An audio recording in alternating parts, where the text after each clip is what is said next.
Ismi perspectives in social sciences.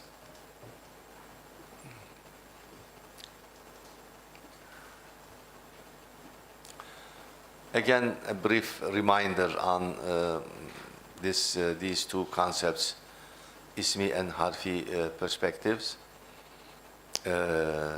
We have been actually discussing this in many different sessions, so it is, I hope by now it is clear what is meant by this, because as I mentioned it earlier, you know, these perspectives already existed in Islamic history all the way from the beginning. It is actually the Quran that is giving us this perspective. And Muslims already had it from the beginning. But because in our century we have problem with the global scientific tradition. This, I don't know if anybody else is using this term or not. Today there is global science. In the past it was not like that. Civilizations were more or less independent, you know, in dealing with science and scientific issues. Although they influenced each other, but influence doesn't mean that they do the same thing. If you examine the characteristics of Islamic scientific tradition, compare it with the Greek scientific tradition, you will see many differences. You know, I can give a lot of examples for this, but when the context requires this, I can mention it, inshallah.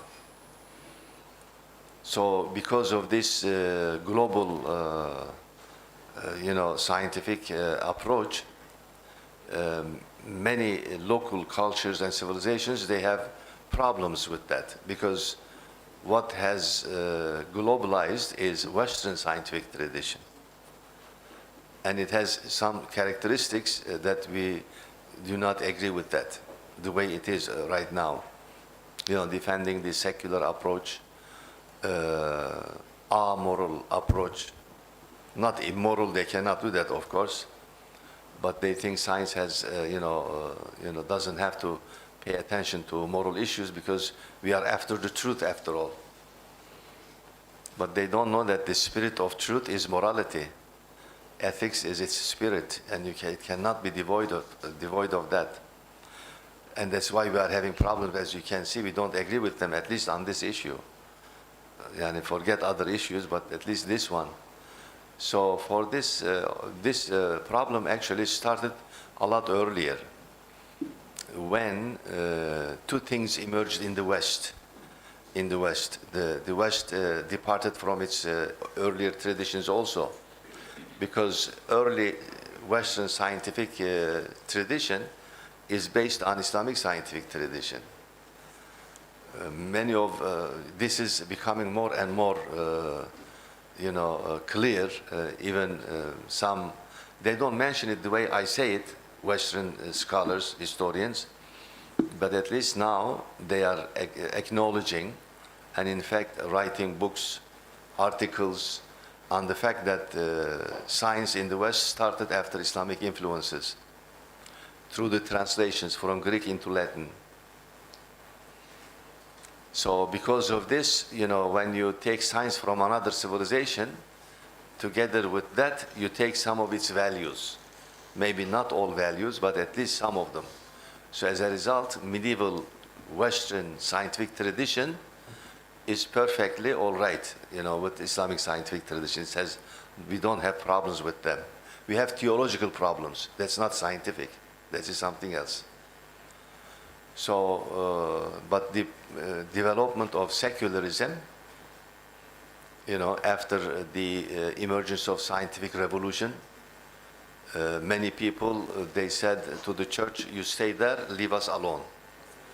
This means, because church represents the religion also. You are there, we are here, in a sense, you know, we would like to understand religion as whatever we want to understand it. But you don't impose your understanding on us.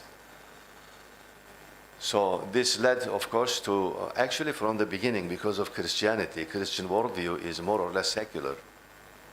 I mean, consider Augustine's The City of God. When you read it, you can see it over there also.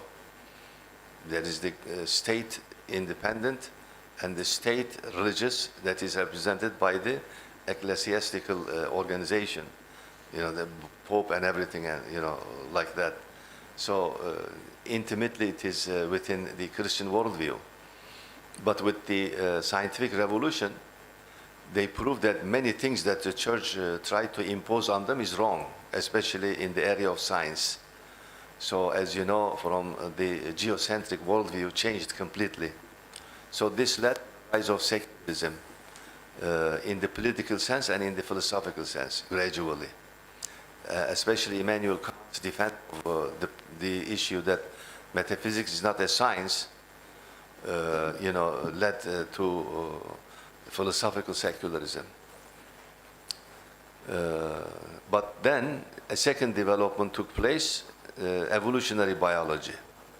When that came, it immediately grabbed on secularism and started imposing the idea that science is the only source of knowledge. We don't need any religion.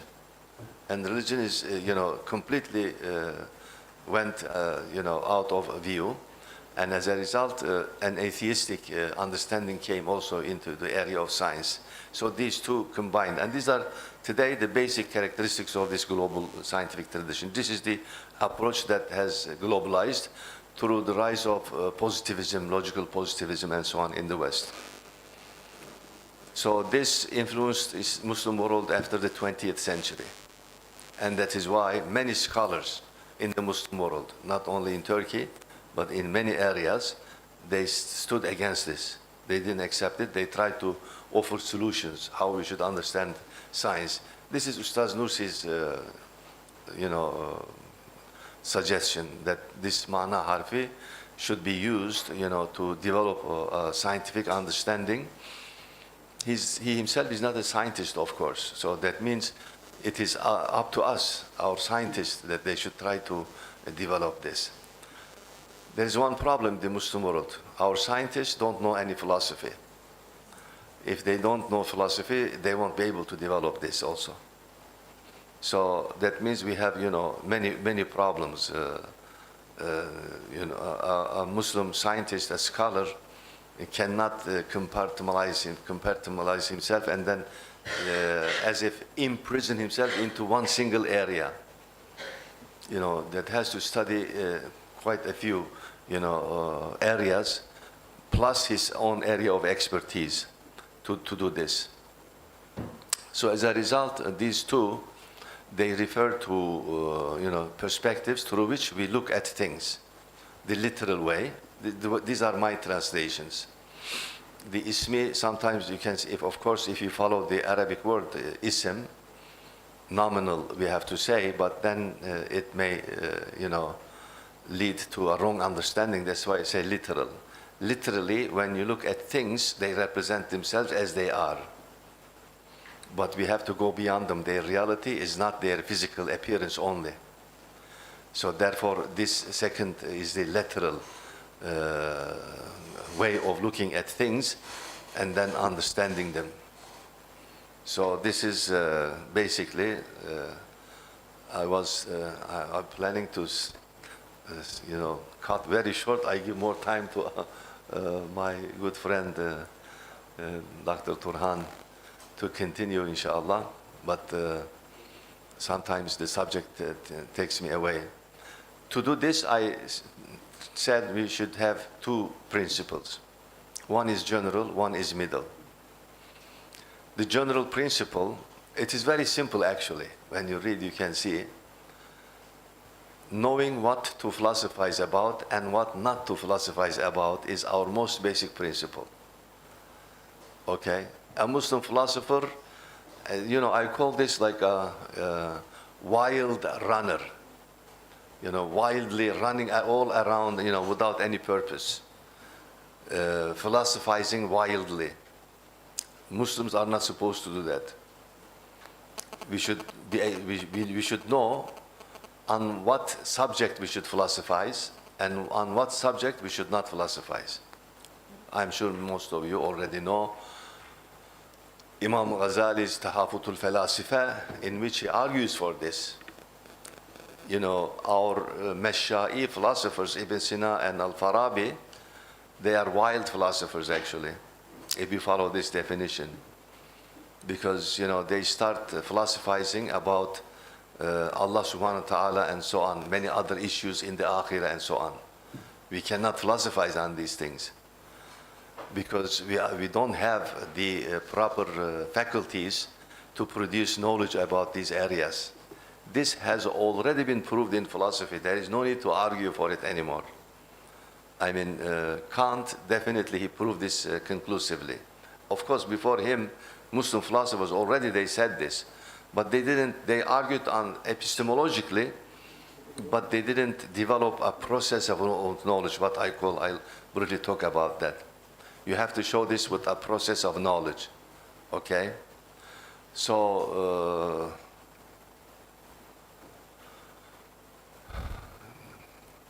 this is very important. So, if we use this in social, convert it as a method, in other words, or as a principle for methodology in social human sciences, we can probably express it like this: knowing what to rationalize about and what not to rationalize about. This is the basic principle. Very general, which means it is valid for all sciences. This is not a big problem in physical sciences because their area is already rational. Islam is not against it. Nobody is against it in Islamic tradition. But in social, human sciences, this is a big problem, including philosophy itself, of course.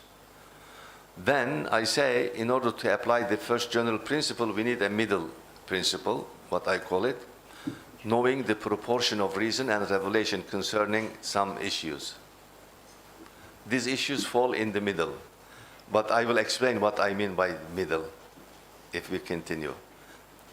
So that means there are some issues which fall into an area where we can rationalize, but using the guidance of revelation. Again, the reason cannot run around wildly. It has to use a map, road map, in other words, and that is provided by the revelation. This has been our guide all the time. So there are rationalization, but this rationalization, you know, is not independent of the revelation. But then I say proportion. So that means there are some issues on which we can rationalize more. Little guidance, we just need, you know, it's as if like little jump ahead to go ahead, okay? I should say after this explanation, there is no need to talk early. Let's stop here. But then you will ask, what are those issues on which we rationalize, namely we use completely reason. There is no need for revelation at all.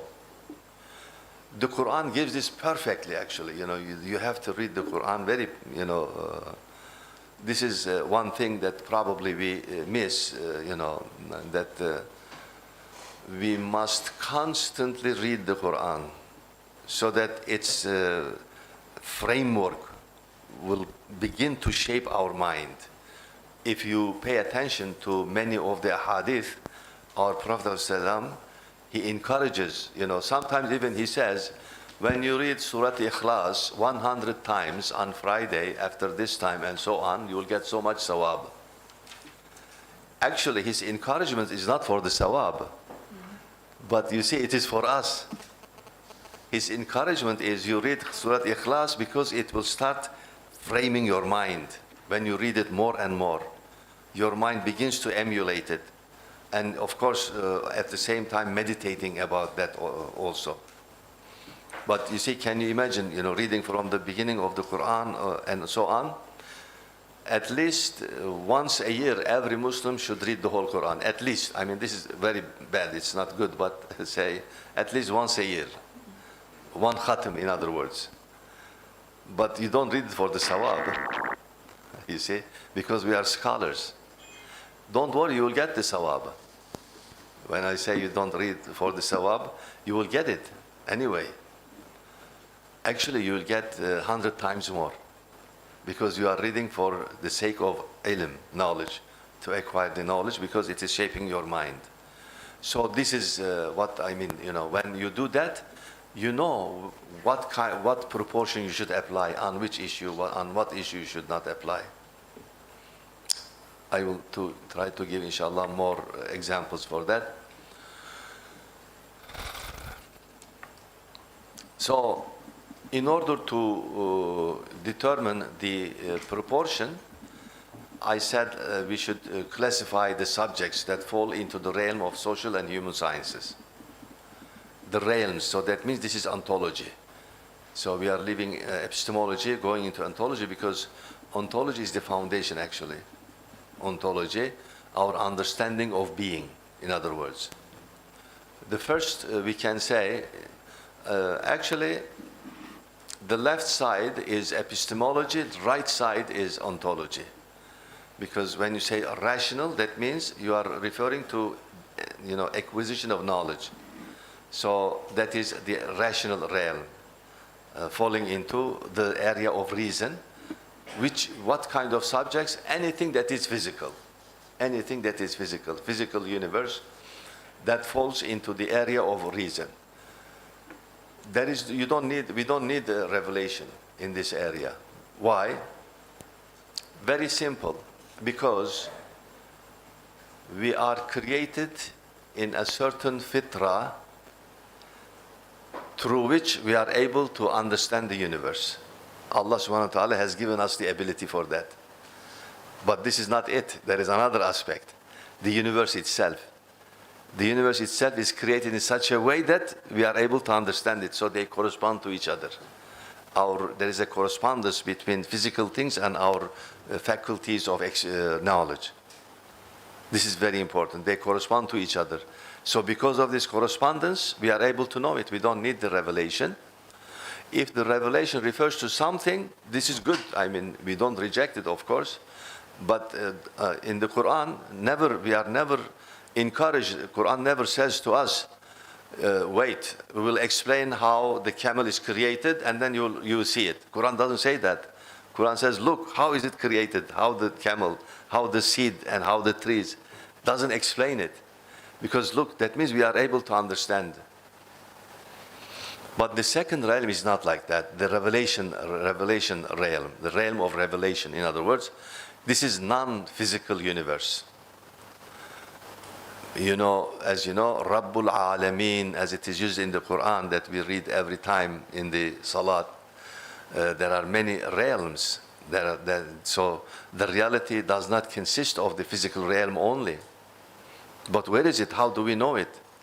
Okay, you see, this area we don't know. This is in the Quran, this is called ghaib, as you know. And the Quran says you don't know the ghaib. Only Allah subhanahu wa ta'ala knows the ghaib. No human being can ever know, including the prophets. They don't know the ghaib unless they are given the knowledge of the ghaib. So that means He gives us.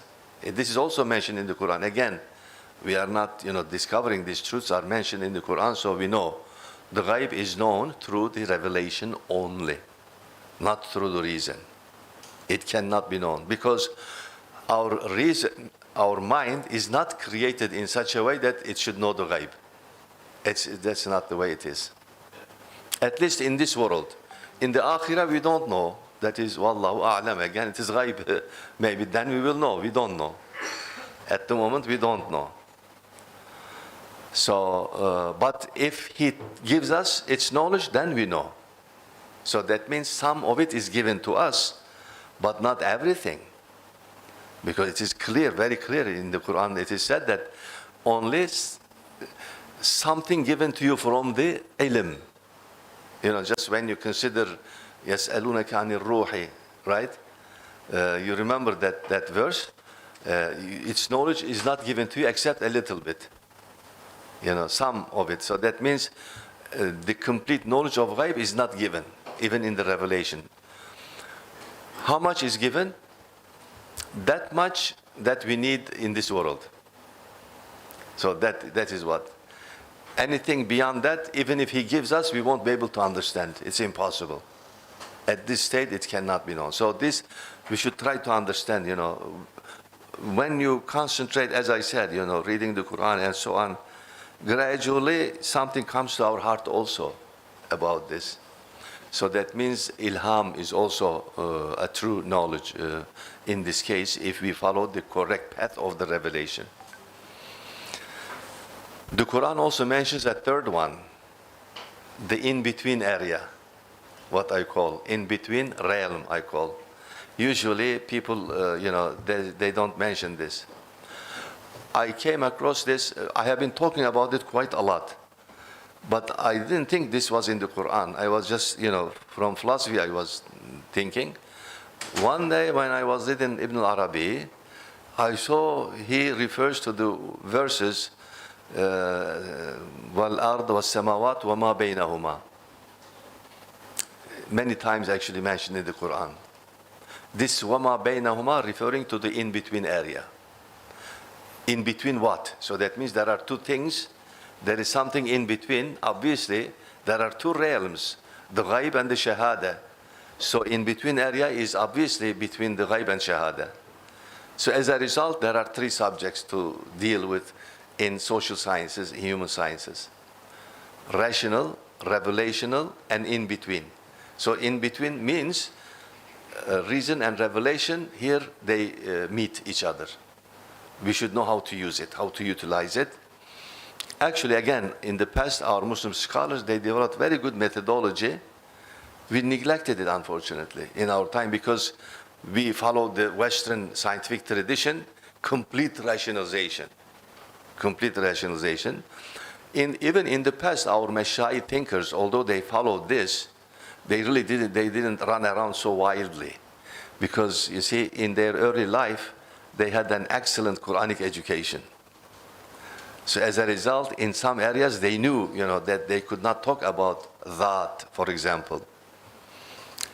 It's impossible to translate this word into English. That, referring to Allah subhanahu wa ta'ala as He is in Himself. They translate it as essence, but then mahiyya is also essence. And they also say Allah doesn't have a mahiyya. So I prefer to use the Arabic word, even in English, because it gives the wrong impression. So that, we have to use that, referring to Allah subhanahu wa ta'ala. The Arabic terminology is excellent. It is spiritual, it's not physical, it is completely expressing what Allah subhanahu wa ta'ala He meant. So that is why it is perfect. So after this, then we face two questions. What are those three realms? More explanations. And what are the issues? Okay, so this. So that means this brings us back to ontology, our study of ontology, study of being. Okay, all studies begin with being because reality consists of existence. So if we say that something exists, that means it is real. However, when the being is reflected in consciousness, in our consciousness, it turns into knowledge. But in the outside, it is not knowledge. It's existence, it is reality. In the mind, also reality, but it is secondary. It's not essential anymore. So accordingly, existence and knowledge are realities reflecting each other. If they don't reflect, that means something is wrong with our knowledge, not with the reality. So that means you have false knowledge, in other words. So it is not possible to pass from being to knowledge, and it is possible to pass from being to knowledge and from knowledge to being. And that is why, if this passage again is not possible, that means knowledge is false again. That is why An-Nasafi, for example, in the famous Aqidah, right? حقائق الأشياء ثابتة والعلم بها متحقق. I mean, can you imagine? Aqidah is starting with this. It is scientific, isn't it? It's a scientific Aqidah. Starting with the reality and how we know that reality it's expressing. I mean, ontology and epistemology is combined here. So the realities of things are fixed and knowledge of them is verified. That is, we know. However, states of being also lead to states of knowledge, but the states of knowledge do not constitute states of the same reality in being, which I explained actually. The reason for this is that although the being is stable in reality, the reflection of that state of being in our consciousness may not remain constant and leads to multiple states of knowledge with other mental productions. So therefore, states of existence corresponding to the newly produced knowledge may not express reality.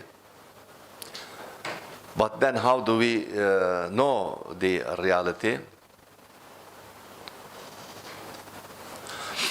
Now, we understand that existence and knowledge are much intertwined realities. At the same time, especially when it comes to self-consciousness, they cannot be separated from each other as concepts. This we need further analysis, but this is more philosophy, so I'll just mention it. Inshallah, you will think about this. However, in the final analysis, we feel that in a state of experience, being is very closely related to self-consciousness. This experience also reminded me of this. I realized that the views of many philosophers that what they are saying, the nature of existence can be known intuitively. This is correct. However, when our consciousness is reflected to our knowledge, we begin to express being from our own perspective. Underline the perspective, which we acquire from our environment and the education that we receive. So as a result, that is why philosophers reach different ontologies. But of course, in Islamic case, I think, I would say probably without paying too much attention into the details, we are fixed, which means Mashaiz, that is philosophers, Ibn Sina al-Farabi, and then Mutakallimun, and the Mutasawwifa, they all have the same ontology. It's not different. They don't deny it. They all mention this to everyone, they will accept it. But this is not the same in the West. They all have different, ontologies. They try to claim different things and so on and so forth. So how to proceed, in our, when we want to proceed, we need some clues. We have to use, again, as I said, two clues. One is revealed, that is the Quran, that we have to follow, and the second is rational. So in the rational clue, we can utilize Western philosophy also, but because the first one is our guide, actually, the revelation is our guide. As long as we have that revelation, it's no problem.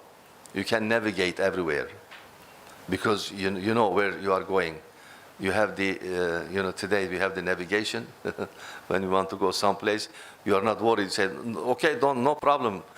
Give me what they say, give me location, I will come. Because you are trusting, you have the navigation. So in ontology, if we have the revelation as our navigation, don't worry. You can sail everywhere you can go. But the problem is, of course, how to utilize it. We need to utilize that. How?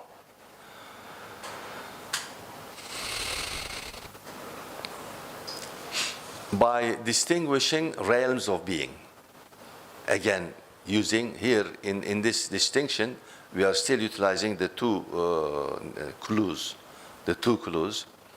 This is very clear in the Quran. When you read, you can see the shahada, the ghaib, and in between. Very clear. All the possible worlds. So that means the distinction in the Quran is threefold: epistemological, cosmological, ontological. So, my methodology here is,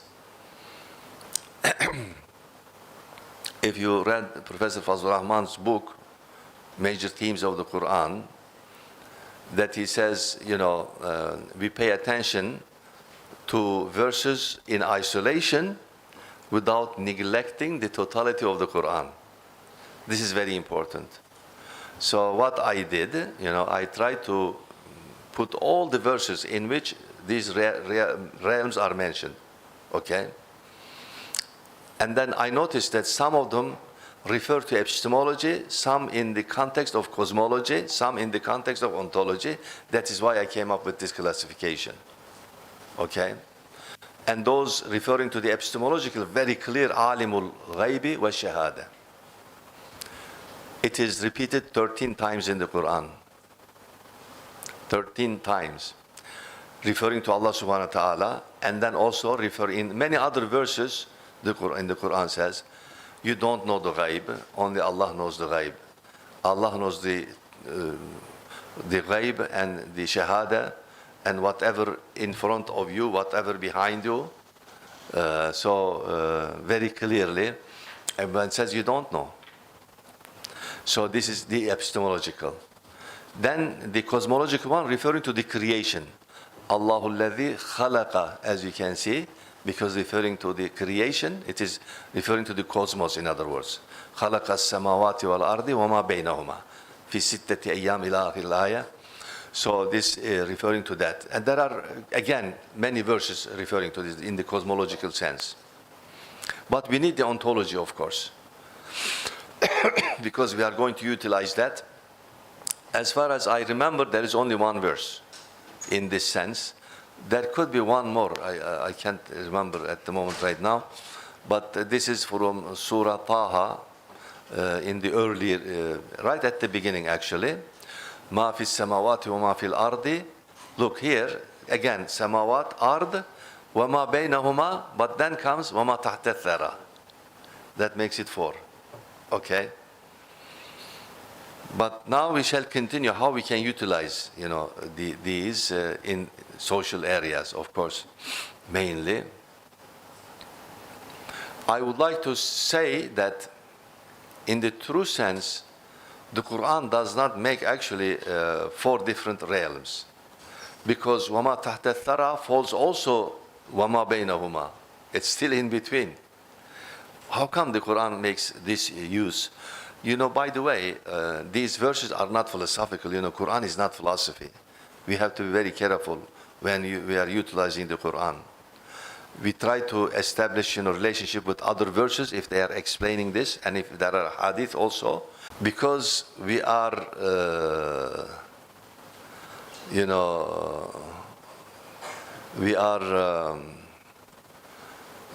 particular beings.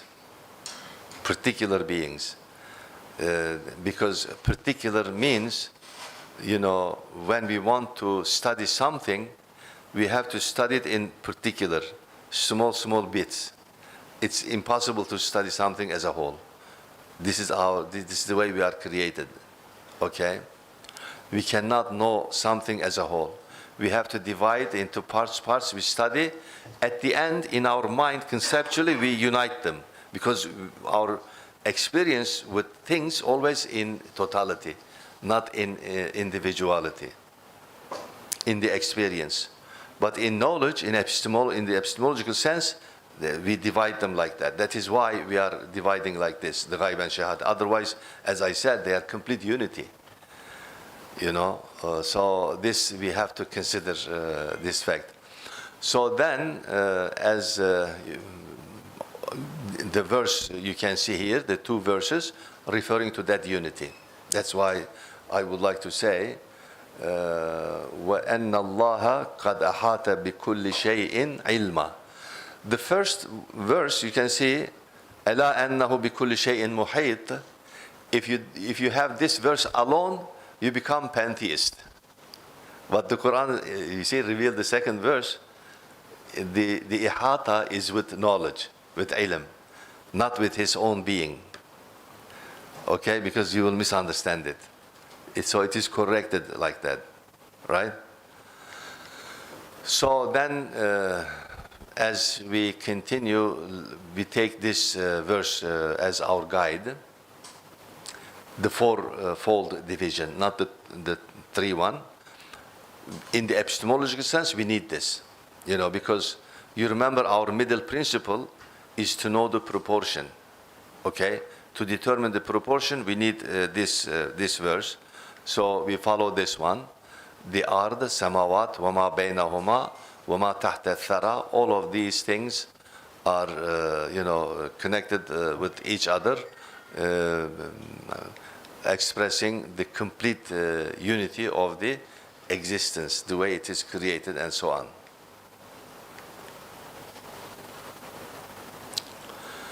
So this already I mentioned it. So although وَمَا بَيْنَهُمَا is general in between all of these things, but I put it as if it is the realm closer to the ghaib. And then وَمَا تَحْتَ الثَّرَى is also in between, but the areas that are closer to the shahada. I make this distinction, as I said, in order to determine the proportion. A little bit later, I think it is the next slide, I will explain this. As you move from one towards the other, the increase in rationalization and using revelation will change the proportion. So this is why I try to express it in this way. Okay? So epistemology of the ontological realms and analysis related to these explaining knowledge process is something that we have to talk a lot, but I have to pass. So I just mention it in this way. When we say a process, that means this process starts and continues, and then stops and stops. That's why a beginning and end, in other words, but without ending, of course. So this is another thing that I wanted to show, but this is the general table of that process trying to show this. We have primarily actually two faculties: faculties of experience and faculty of mind. But faculty of experience in Islamic epistemology are divided into two: physical, non-physical. Non-physical referring to the heart, the qalb, and the spiritual faculties. These are neglected in Western ontology and epistemology also, especially in today's scientific tradition. So what I would like to show so how can we adjust the approach to both of the realms here? Again, utilizing our fourfold division. There is an animation. I hope I can show the animation here. So the ghaib realm, samawat referring to that, only wahi, revelation, is valid here in this case. Okay? And then as we continue towards the shahada, ard is referring to that, but in the philosophical sense, it is physical universe. Only reason is valid. We use the reason, okay? And then وَمَا بَيْنَهُمَا, so those issues that are closer to the realm of ghaib, okay? I think it is the next slide. I will show what kind of issues those are. What are they? And وَمَا تَحْتَ الثَّرَى, the one that is closer to the shahada. Now, if you move, as I said, from the ghaib towards the shahada, proportional increase in the influence of reason. So that's what I meant, by proportion, that we should know the proportion. Okay? And then if you move again from the shahada towards the ghaib, there will be proportional increase in the impact of revelation. So revelation is completely valid in this area, and reason on the other area, and in between area there is a proportion that should be determined for every science. So how can we determine that? And these two verses are always like that, because we have to remind that this division is only for the purpose of study. It's an analysis, in other words. Otherwise, they all represent a complete whole. It's a total, being.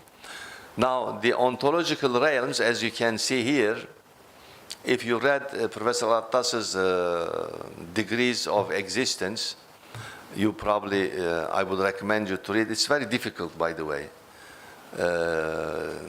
I myself, I probably studied this. I read it, I'm sure, more than 30 times. I read it. in order to understand it. It requires, a lot of concentration, And not only that, I read many other commentaries, written in the past, Dawood al-Qaisari, Sadruddin Gonevi. And the one that I like the best actually, in the later Ottoman period, Ahmed Avni Konuk, who wrote an excellent commentary on Fusus al-Hikam. So I utilized him more actually. So in the ontological realms, as you know, we have maratib al-wujud. And this maratib is successively reflected on all areas in the epistemology also. So obviously, the first martaba is la ta'ayyun, as they would call it, referring to the that, as I put over there. I usually don't like to translate this term.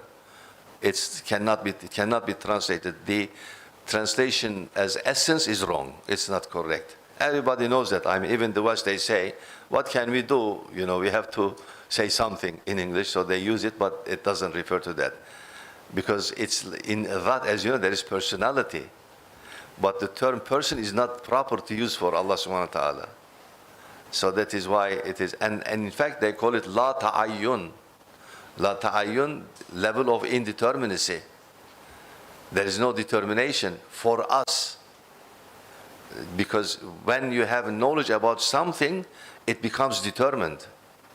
Our knowledge is like that. It determines something. But Allah subhanahu wa ta'ala, as He is in Himself, cannot be determined. So as a result, they call this martabat la ta'ayyun. And when He begins to create, that means coming closer towards us, so there is determinations. So that is why it's called ta'ayyun. And then ta'ayyun awwal, ta'ayyun thani. In each one of these, there are levels also, but we are not going into details. And then we reach alamul arwah, and then ghaib finishes at the realm of alamul mithal. So that means alamul mithal is attached to us. It is attached to us. We can pass into the alamul mithal. In fact, every human being, Muslim, non-Muslim, they enter into alamul mithal through the dreams. So this is spiritual ghaib. The first one, la ta'ayyun, is absolute ghaib, absolute transcendence, okay? Because it cannot be known at all. Whatever is given to us in the Quran, we know that much. But the spiritual ghaib can be known by us also, but then we need guidance. So revelation. But as we go higher and higher, it becomes more and more difficult. And you cannot know it by reason alone. Here you need, thinking through the spirit. Thinking through the spirit, not thinking through the mind. So that means it is based on experience, it's experiential, quite a lot. Okay? But after alamul mithal, we come to the physical realm. That is our world. So reason. So this ontological maratib should be considered in social human sciences to understand how to apply, in our methodology, reason and revelation. That's why it's very important. So then, now we would like to combine this with the epistemology. How to do it? Again, our verse is right there. This, I again tried to make an animation to show it. In the absolute ghaib, as I said, only wahi is valid. And then this is referred in the Quran as samawat. We have only that here. Our thinkers usually use the term wujud only, because Allah subhanahu wa ta'ala has pure existence. Pure existence, think like that. As you know, in the Quran, Allahu nuru samawati wal ard is represented by the light. Suppose here we have light, but this is very dim, it's not strong. Suppose this is 1 million watts. Can you see anything? You become blind. So that is why Allah subhanahu wa ta'ala is pure existence. When you look at Him, you become blind. You cannot see, impossible. We don't have the capacity for that. And as you know, Musa alayhi salam, right, in the Quran, we know that also. And we don't know in the Akhirah, we don't know what will happen.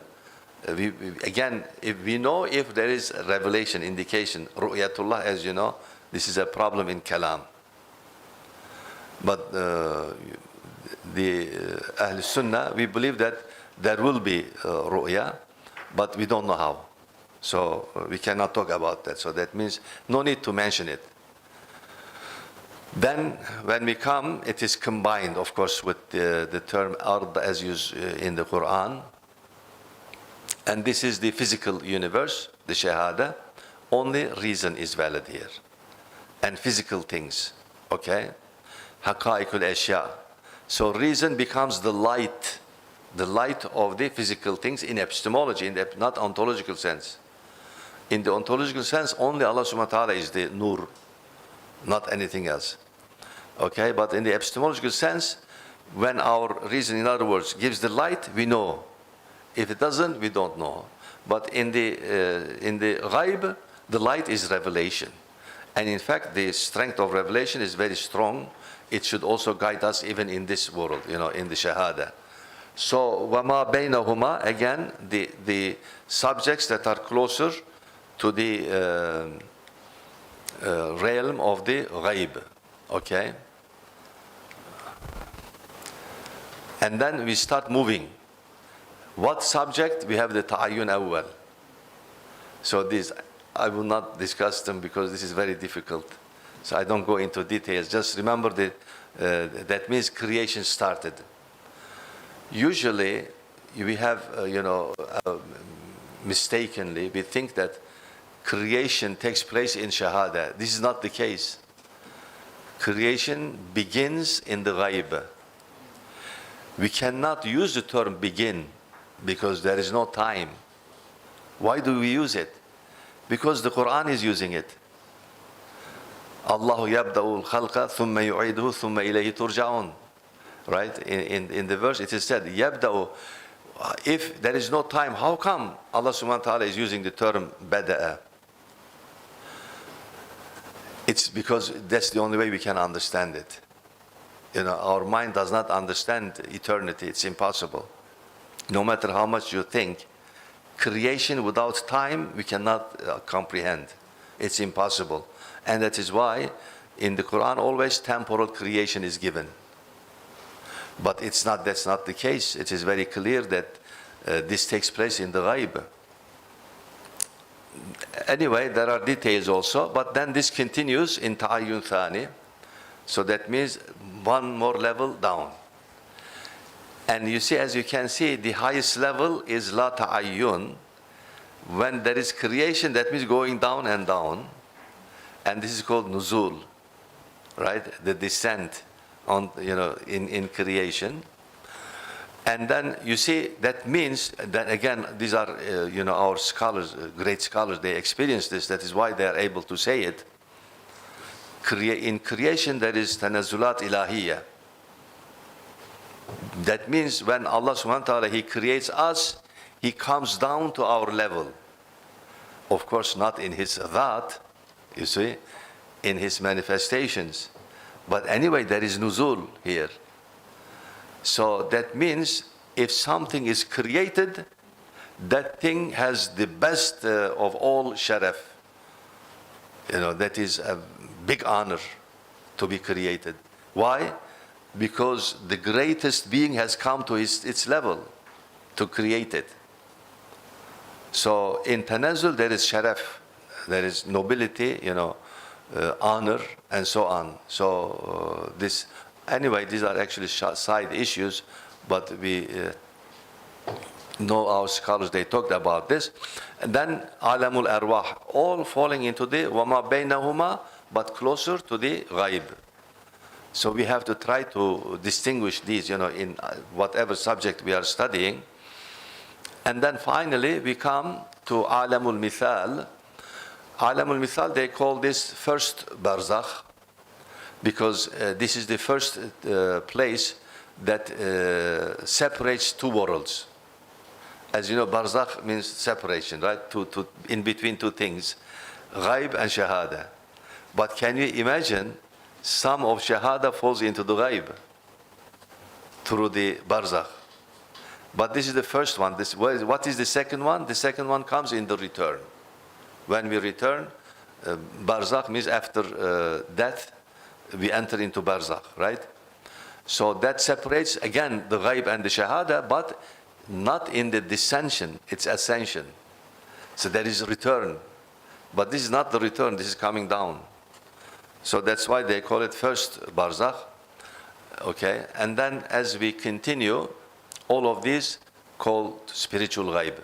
So that means we can have some knowledge of it, but it's important if we follow the revelation and if we live in accordance with the revelation. It doesn't mean, you just, okay, like Hegel, you start, let me see what the Quran is saying, about this. With this, you don't get this kind of knowledge. In the spiritual realities, tazkiyatun nafs is the essential thing. That you should respect the revelation, and you should be respectful when you are reading it, understanding it, and living it also in accordance with its requirements. Only then you use the revelation as a guide to gain knowledge about that. This is also extremely important. Then finally we come to وَمَا تَحْتَ الثَّرَى, that is in between issues that are closer to the shahada. What are those? I just give you, as an example. These are issues in human and social sciences. The perspective, Mana Harfi, falls into this area. The truth, what is the truth, falls into this. So that means we can study the truth rationally, but at least in some respects we should pay attention what the revelation is saying about this. So that means proportion of reason is more on this. But in the spiritual area, reason is, it is pressed underneath. So there is more on the other one. So as a result, as you can see, this is the proportion in the influence of reason as it goes on this side. Again, I showed the other one on the other side going like that.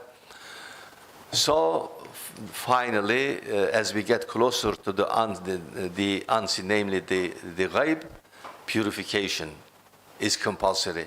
Tazkiyatun nafs is compulsory. If you don't do that, no matter how much you use revelation as a guide, you cannot get much knowledge. You have to live in accordance with that, A lot of, don't eat too much, don't sleep too much, pay attention for spiritual realities and try to pray and ask for Allah subhanahu wa ta'ala for help and to give you knowledge, living that kind of a life then you benefit from the revelation a lot. Study of the Quran is not a study of physics. It's not like that. You can, without wudu, you can study physics, no problem. But with the wudu, it is much better. You will get the barakah. But with the Quran, it's not like that.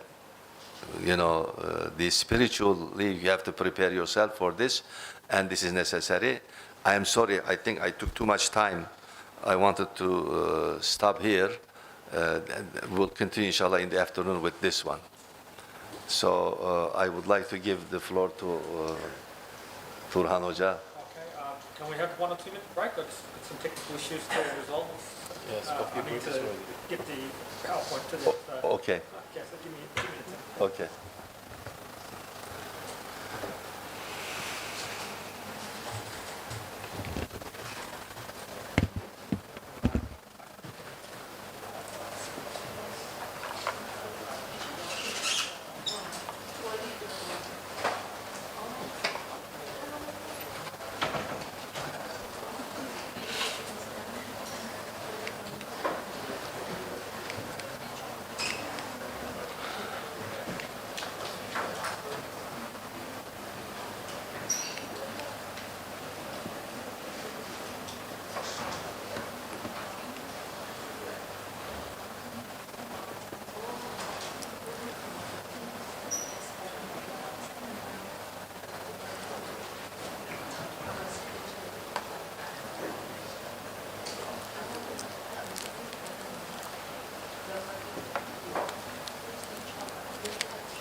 So, Oh, yeah. So, then we ask them to take breaks. give a break and then start with. Yeah, Should we do that now? yeah. We don't lose time, Yeah, I think so. huh? Yeah, they're good there. I think they I am wondering if you would like to have some coffee. take it and In the meantime, just take it here. You can, yeah. Obviously, yeah, in the next. yeah, I mean, they don't need to sit over there. Just Okay. coffee. Okay. Dr. Adi, he wants to say something. Maybe I just make some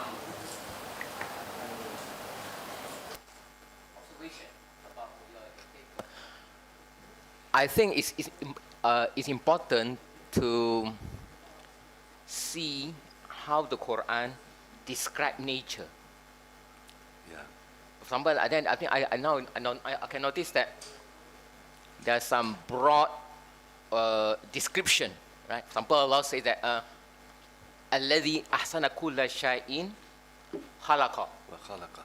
So that means so the creation has been made perfect, right? So that means the scientists, when they study something in nature, the assumption has been made perfect, and the scientist must not think that he's going to make improvement, right? So I think that that's then the broad description that I think that in modern science they don't take into consideration, no? That and then some other things about and then how one ayat is related to other ayats. Somewhere like in Surah Abasa, Allah talks about not only and also in many verses Allah talks about is the rain from the sky, and then it goes into the earth. So all this interconnection between the ayah, just like the interconnection between the words in the book, right? So there's a kind of like implicit laws of how one ayats are related to other ayats, and so this, as you mentioned, this holistic understanding, not to take something in nature and isolate and bring to the lab, and it's no, and I think this broad description of the nature of nature, right? I think that has to be explicated in a systematic manner, because that will be the meta methodology. That I think that's something that so of course there are methods that are specific to each of the disciplines, but because the disciplines because all the ayahs are interrelated, then that presupposes like a meta method common to all the sciences, right? That's something I just want to throw into the floor for discussion. Yeah. Very good. Very good. We should discuss, inshallah. My turn. Yep. Okay, I think we're just waiting for the PowerPoint to come up.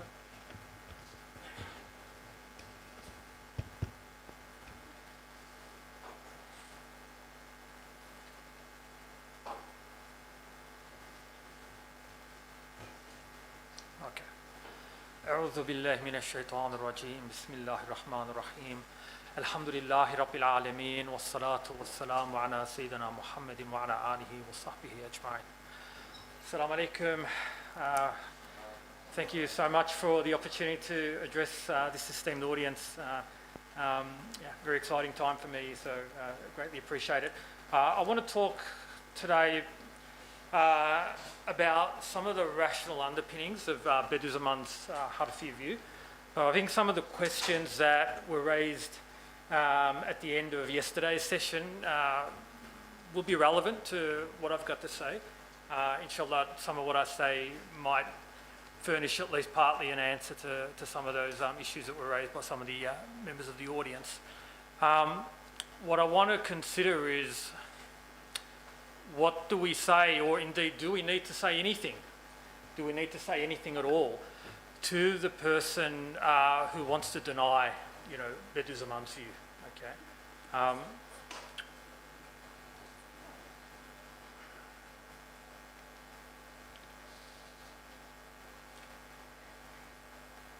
So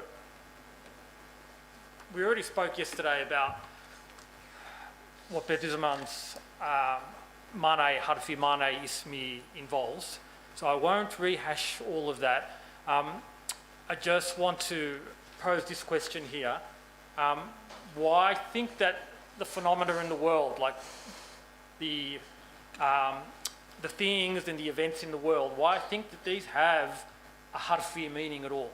Okay, what reason do we have to think that they're pointing beyond themselves to their creator? Okay, what reason do we have to think that their Hakika is actually, that they're the manifestations of Allah's beauty and perfection, Allah's names and attributes? Okay, what sort of a reason do we have to take such a position? Okay, because if we don't have a reason for this, then we don't have a reason, we don't have any basis for this Harfi distinction in the first place. So I think there is an argument to be found. There is an inference that Bediüzzaman draws, I believe. And it's just that the contingent phenomena in the world, okay, so I'm not sure if everybody's familiar with that term, if something's contingent, okay, it's usually contrasted with necessity. If something's contingent, it didn't have to exist, right? Let's say something exists contingently, it's just to say that it didn't have to exist. If something is a certain way contingently, it's just to say that it didn't have to be that way.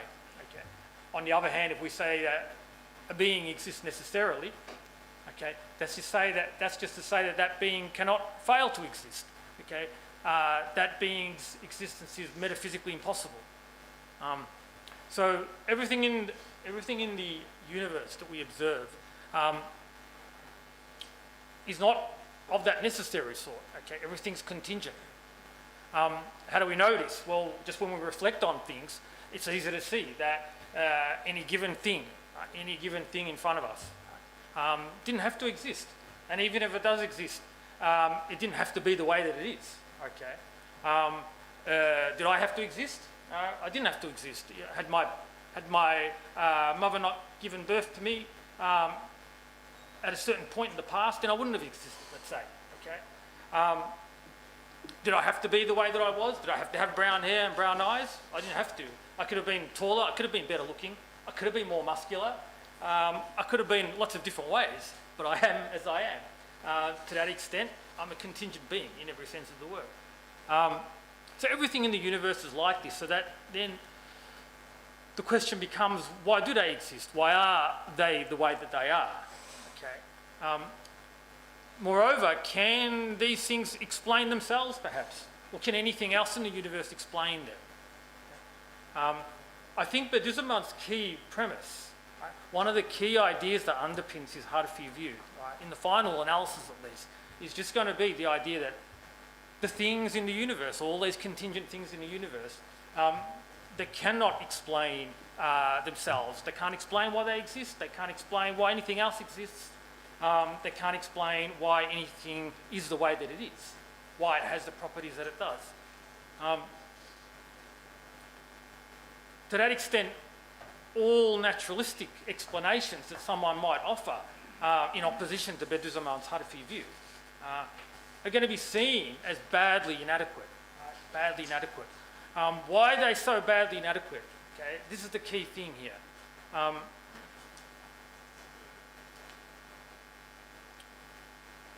It's the idea that I've got underlined there in bold. Okay, things just seem to lack the attributes that are needed to properly account for the phenomena that we see in the universe. Okay, so what are the sort of things that one might try to use explain the things in the universe, okay, if one was a naturalist, let's say. So nature, particles, fields, forces, physical laws, material causes, or what Bediüzzaman is going to refer to as apparent causes, okay? They only seem to have causal efficacy. All these sorts of things, okay? Pick anything in the universe, right? It's fundamental particles. Or if you want to think of particles in terms of fields, right? If you're a field theorist, or collections of particles, right? Any given thing in the universe, right, lacks the life, the will, the consciousness, and the knowledge to properly account for the things in the universe. That's the view that Bediüzzaman's going to take.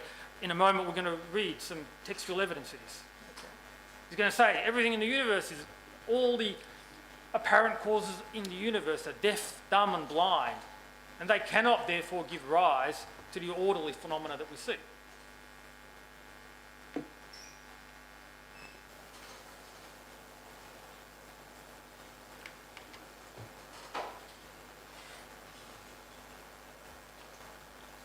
So, Bediüzzaman speaks in various parts of the Risale-i Nur about particles, for example. Okay, he considers particles, and so we see that these particles, all right, thinking of the fundamental particles of the universe, right? So nowadays, these will be described in terms of quarks and gluons and muons, electrons, right? The most basic stuff of the universe. Okay, the things that seem not to have any parts into which they can be broken down. So think of all of these things. Or think of collections of these, right? So think of atoms, think of molecules. Okay. Look at the way all of these things behave. So whether fundamental particles or collections of particles, they're all manifesting sorts of order. Okay. For example, every photon of light just happens to travel at the same speed as every other photon of light. Okay. So we're talking here about a lifeless, unconscious, unintelligent particle. Okay. It's just a photon. How does it know to travel at the same speed as every other photon? How does it obey that pattern? How does it act in accordance with that system or that pattern or that order? Well, what about collections of these things? How do they,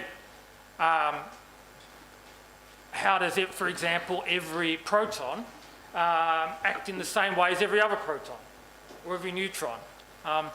And so on and so on, okay? Everything's acting in accordance with a certain pattern, a certain order, a certain way, a certain system.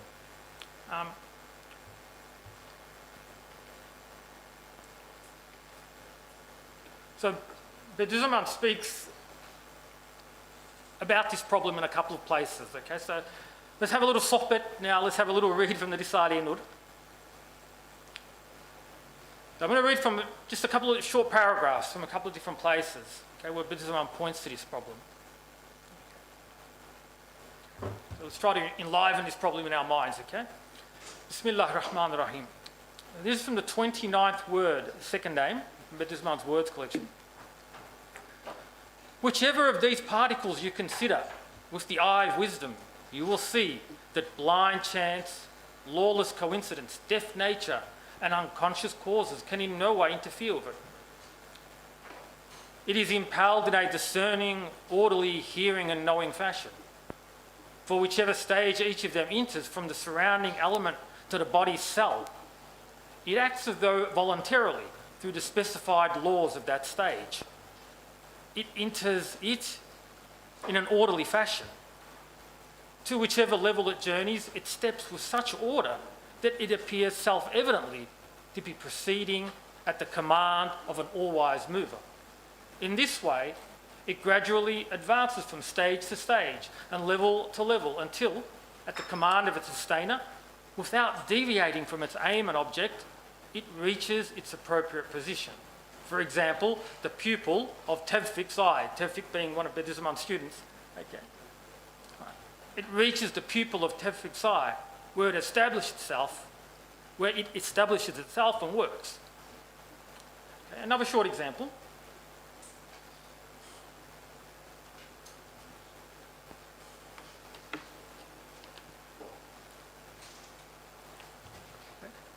So this is from the 30th word, the second aim.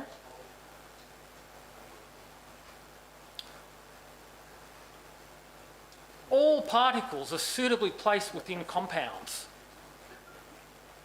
And with every facet of the compounds have different beneficial relations and different well-regulated duties that yield wise results that are all different. It is therefore surely only one, capital O, only one in the grasp of whose power is the whole universe, who can place the particles in such a way as to preserve all their relations with and duties in all the facets of the compounds and not spoil the wise results. For example, a particle located in Tevfik's eye is suitably placed with regard to the blood vessels, like the arteries and veins, and the motor and sensory nerves, and has a wise and purposeful relationship with the face, and then with the head, the trunk, and with the entire human body, and has beneficial duties in relation to each. This demonstrates that only one who creates all the members of the body will be able to place the particle in that position. So, have a look at my body or your body or anybody's body. Okay. Extremely complex machine. Lots and lots of systems, lots of patterns. All of its component parts are operating in accordance with a certain order. But then look what happens. A photon travels all the way from the sun. Yeah? A photon travels all the way from the sun, enters my eye or your eye or Tevfik's eye, and can somehow just begin to participate in the orderly processes that go on in the eye, the brain, the wider body. Okay. How does one explain this kind of interrelatedness or this ability for a deaf, dumb, blind, unconscious, unintelligent photon to participate in the orderly processes of other entities? So not only does it manifest its own order, okay, not only does it have its own properties, it acts in its own orderly ways, travels at a certain speed all the time, never deviating. But then it can participate in the orderly processes of other entities, such as my body or your body. Now, consider like any given, like to take a human analogy, like consider any given human work unit, right? Let's pretend any factory, any production line that we're working on. Right? I don't know, let's pretend that we're software engineers at Google. Yeah. We're all working there in accordance with a certain set of processes, right? A certain sort of order, right? Thank you. We're all working there, let's pretend, insofar as we're working at Google or anywhere. We're working there in accordance with a certain set of processes, a certain order. Now, let's pretend tomorrow you get a job there, okay? And you go and join, your task is to join that work unit. Do you think that you can just go and become a member of that? Like, could you be a functioning member of that work unit immediately? Like, without any training, without any instructions or anything of that nature? That would be quite impossible. Yeah? Like if I said to you tomorrow, hey, go and join that work unit, but you're to be given no instructions, no help as to how to be a functioning member of that work unit. How would you do that? It's obvious that you wouldn't be able to do it, not until you've had the requisite training, the requisite help, the requisite instructions, and so on. And to be able to have to be able to receive those instructions and implement those instructions, naturally you need life, you need consciousness, you need will, you need knowledge, and a whole bunch of related faculties. So now how does that photon travel all the way from the sun? A deaf, dumb, blind, lifeless, unconscious, unintelligent entity comes in, it just works in sync with my eye, my body, and the same goes for any other photon, the same goes for any other fundamental particle. Indeed, the same thing can be said, or similar things can be said in respect of any combination of these particles, right? Any collection of particles. So it's a major worry when we think about it along these lines, when we enliven the matter in our minds in this way. We said that it's a major problem for the naturalist. Okay? How will the naturalist extricate him or herself from this? That's the issue that I want to take up.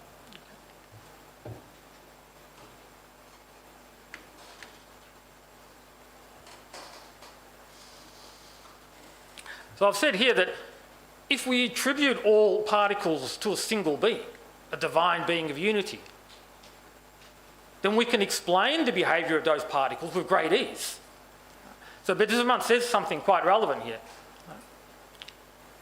He says that if all things are attributed to the single one of unity, named to Allah, all things become, right, so all the order we see in the universe, all becomes as easy and trouble-free as a single thing.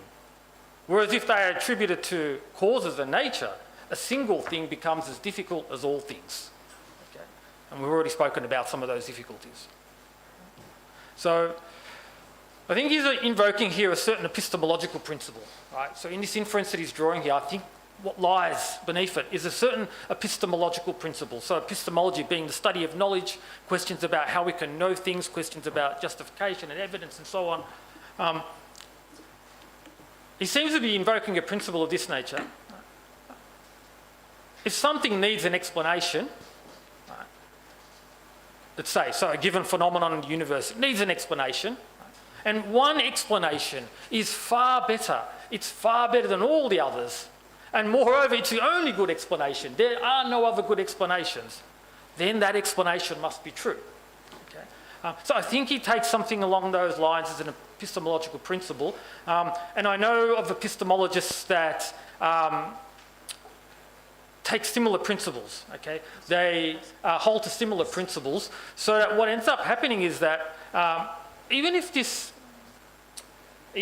sort of argument is a kind of explanatory argument, right? It's a sort of inference to what's the best explanation. And that sort of argument, it's often taken to be, a non-deductive argument, like an argument where the premises don't guarantee the truth of the conclusion. But there will be epistemologists who will disagree with that characterisation, and they will insist that, no, in fact, all of our inferences to the best explanation, especially when they involve principles of the sort that I've just described, okay? Especially when there's only one good explanation.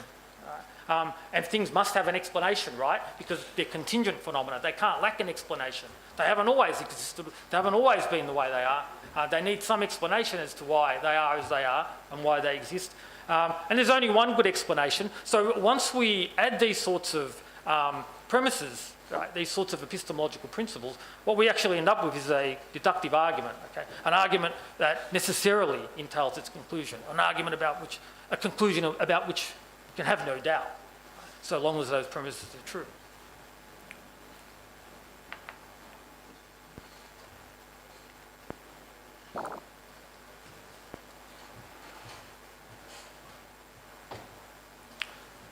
So the naturalist, by very definition of being a naturalist, he's got to reject Bediüzzaman's inference here, okay? He can't be a naturalist and accept what Bediüzzaman's saying at the same time. Right? So, what options do they have in the face of all these difficulties that Bediüzzaman has pointed to? Yeah, like for every given photon that manages to travel from the sun, right, and take up a position in Tawfiq's eye or my eye, there is yet another difficulty for the naturalist to explain. For every photon that travels at the same speed as every other photon, right? And there are trillions of these photons, there's yet another difficulty to explain. And so on and so on. We can see how many difficulties are being magnified here. So how do they get out of this? Like, what can they do? As far as I can tell, broadly speaking, and I come from a very secular institution, mind you. My supervisor is, a secular fellow. Pretty much everyone in the philosophy department at which I'm doing my PhD and at which I work are all fairly secular fellows. So I have the advantage or perhaps the disadvantage of being exposed to these sorts of responses. What I prefer to think of as just denials. Right? These are rather denials. We're going to see that they don't really amount to arguments of any sort of veracity. But there are two at least attempts at an argument. Okay? So one is based on chance. Right? It's at bottom a chance-based way to extricate oneself from this problem. Okay. So chance usually is to attribute something to chance is really to provide no explanation at all. But being somewhat more creative, the naturalist has found the way to bring chance, into an explanation by relying on things like multiverse theory. Okay, so perhaps some of you are familiar with this sort of response. This kind of response has been, it came into the limelight, especially when the so-called fine-tuning of the fundamental constants of the universe was, first became known in science some decades ago. The way they tried to talk their way out of that problem at that time, and similarly the way they might talk their way out of the problem at hand today, is by pointing to a very large number of universes, right? So sure, our universe is a highly ordered structure. It's a highly ordered place. In part, we call it a universe just because of all of that interconnectedness. Right? But maybe this isn't the only universe. Maybe there are lots of universes. The M theorist, the kind of string theorist, he'll say that there are a massive number of universes, 10 to the 500th power, if memory serves, a massive number of universes, maybe an infinite number of universes, if such a notion is even coherent. Maybe there are a whole bunch of universes, and probably most of them are highly disordered. They're very disorderly. So that just by chance, in such a large number of universes, in a multiverse containing such a large number of universes, maybe just by chance, you're going to end up with at least, one or even a handful of universes like ours. Okay? So it's to increase the probabilistic resources. If there are lots of universes, this isn't the only universe, so that just by chance, we end up with a ordered universe. I'll come back to this particular response. I want to talk first about this second one here. Okay. This is just to insist that things like fields, particles, collections of particles, actually, they don't need life, consciousness, will, or knowledge to exhibit order. This is just to flatly deny one of Bediüzzaman's key sort of underlying premises. Yeah. Remember, I noted earlier that Bediüzzaman wants to say that, look, the particles and in general, the things in the universe, they don't have the attributes required to give rise to their own order or any of the other orderly processes in which they're involved. So the naturalist, in virtue of being a naturalist, is just going to have to flatly deny this. Okay. So let's see what happens now. Like, what do we do? Like, is there anything that we can say or that needs to be said to a person like that?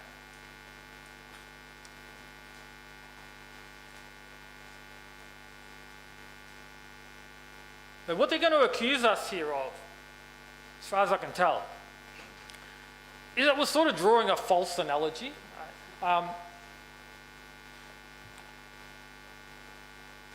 So it was mentioned yesterday, that we kind of just seem to know intuitively. Yeah, Nejati Hoja pointed out to us yesterday, right? We just tend to know this quite intuitively. Yeah, it seems to be intuitively the case. Right? When you think about it deeply, the lifeless, unconscious, unintelligent, deaf, dumb, and blind little bits of matter out of which I'm made, they can't themselves be responsible for this orderly machine here in which I reside. We just seem to know that intuitively, and furthermore, we know it just by through our own experience of the world. Okay, like for example, if I was to bring my younger boy here, my 10-year-old boy, okay, most likely he'll bring his toys, his Lego, his plushies, his soft toys. Right, let's pretend I had no one to look after him and I had to bring him here. I guarantee that right now, right, you're going to find a big mess over there in that corner, okay? A big mess of Lego, a big mess of toys. He knows how to make the mess. He's not so good at tidying the mess, okay? Now, don't we just know from our experience that messes like that, they just don't tidy themselves up. Yeah, right. Disorder does not just turn into order on its own. Okay. The component parts of this mobile phone, they can't just order themselves into this functional unit, right? And so on and so on. Right? We tend to know that key premise that I mentioned, right? Just in ways like that, okay? Intuitively and through our experience of the world. So the naturalist is going to accuse us here of a kind of false analogy. Hey, what's happening is that we're seeing that a certain thing is true in respect of human artifacts. Yeah, a mess made by humans, right?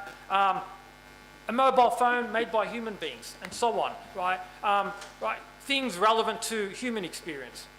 We see here that order does not arise without will and consciousness and so on, and knowledge, right? And all of these sorts of attributes. But must the same thing really be the case?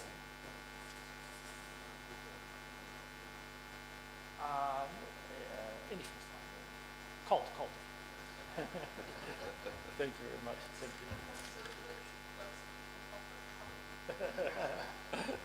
you. Your mouth is quite dry, so bismillah, I'll take this opportunity.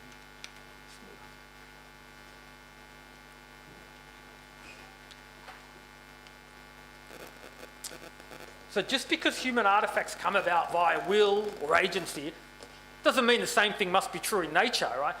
Yeah. I mean, what do we know? What do we really know about the world? What do we really know about the universe? Most of it's composed of what? Dark energy and dark matter, right? What do we know about dark matter? Yeah.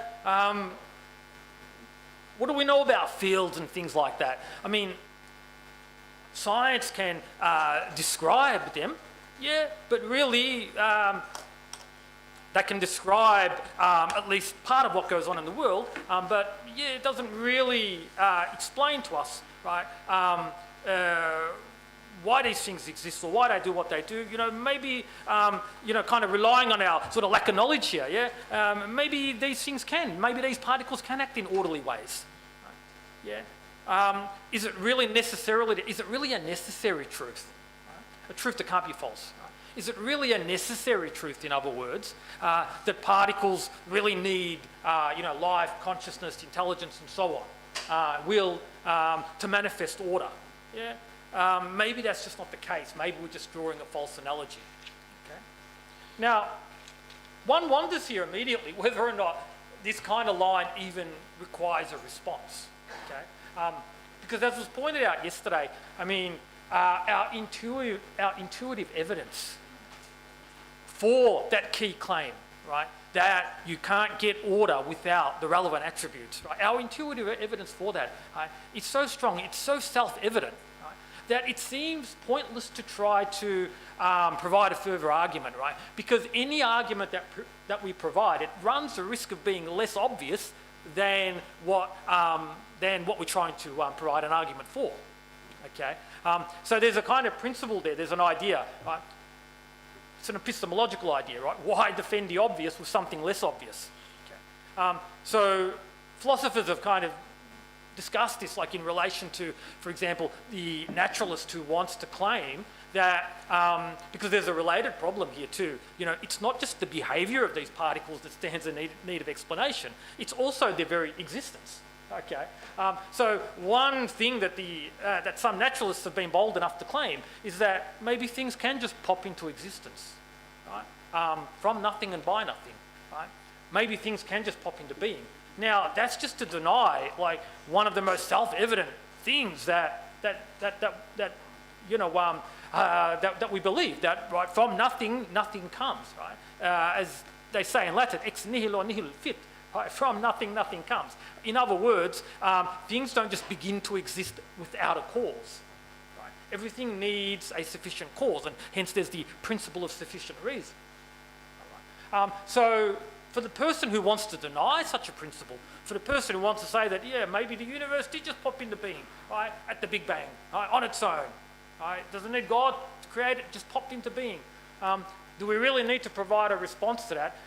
Any attempt to provide an argument in favour of the principle that from nothing, nothing comes, it's bound to be less obvious than the principle itself. So I think an argument can be made for providing no response at all at this point. The evidence we have is already sufficient. But I'll finish really on this point. I believe we're running out of time too. So. How much longer do we have? No limit. No limit. All right. Okay. All right. Then I'll bring up my next PowerPoint as well. No. Okay. No, I'm very close to finishing. There is a limit for the session, Okay. but Okay. not for presentation. Okay. Okay. I'll open that later.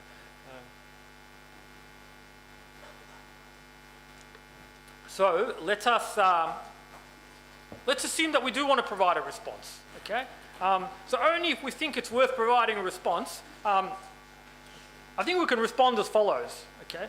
So this is what ends up happening if one claims that, here's another problem that arises for the naturalists if they claim that the particles in the universe can manifest the sorts of order that we see them manifest on their own. They can do that on their own, you know, without being directed by Allah.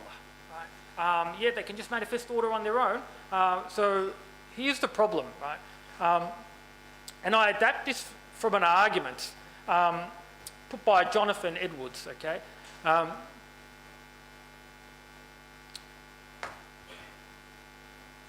We end up with this problem here.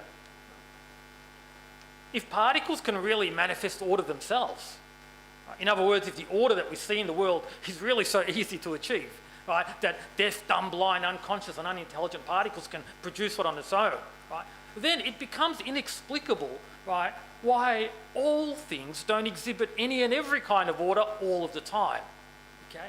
It becomes, if order can really come about so easily, then why doesn't it happen, for example, that the mess that my son makes tidies itself up? Why doesn't my house build itself? Why doesn't a wallet full of money just appear, right? So there are all molecules of air, right, around us. Why don't those molecules just arrange into the form of a wallet full of money? Yeah, right. A big fat wallet full of money here, right here in my pocket, right now. Why doesn't that happen? Now, the naturalist cannot at this point respond that only some things can exhibit some kinds of order. Okay, right? Because that's what we see, isn't it? Right? We see that. Although there's a lot of order in the universe, we don't see every kind of order, yeah? Like, we've got, how many, I mean, does anybody know how many fundamental particles exist in the universe, right? Trillions and trillions and trillions of fundamental particles. Well, all of those trillions and trillions of fundamental particles, they all behave in around about 57 sets of ways, right? They all belong, in other words, to 57 species of fundamental particles. Why exactly 57? Why not a billion? In other words, why don't particles manifest lots of more order? Right? Why do so many particles all behave in just a small set of orderly ways? So the naturalist can't respond here that only some things can exhibit order, some kinds of order some of the time, because this now shifts the problem of explaining order up a level. Right? It creates a kind of meta-order. Because what happens now is that the naturalist now needs to explain this meta-order, okay? Who or what acts as the limiting force, right, that stops particles from acting in ways other than the orderly ways that they presently act in, yeah? What stops a photon exhibits order by travelling at, around about 300,000 metres per second, or whatever speed it travels at. Okay. What is the limiting force that stops it from, at some later time, travelling, acting in accordance with some other order, at some other speed, in some other way? Right. So it just pushes the problem up a level. Okay. We end up having to wonder what restricts particles to manifesting only the limited kinds of order we see them manifest. So that in the end, our experience of the world, it strongly disconfirms, right? So notice how the naturalists, they do put a lot of stock in empirical evidence, yeah? A lot of them are empiricists. Okay, well, our empirical evidence of the world, it strongly disconfirms this thesis that deaf, dumb, and blind particles can manifest order on their own.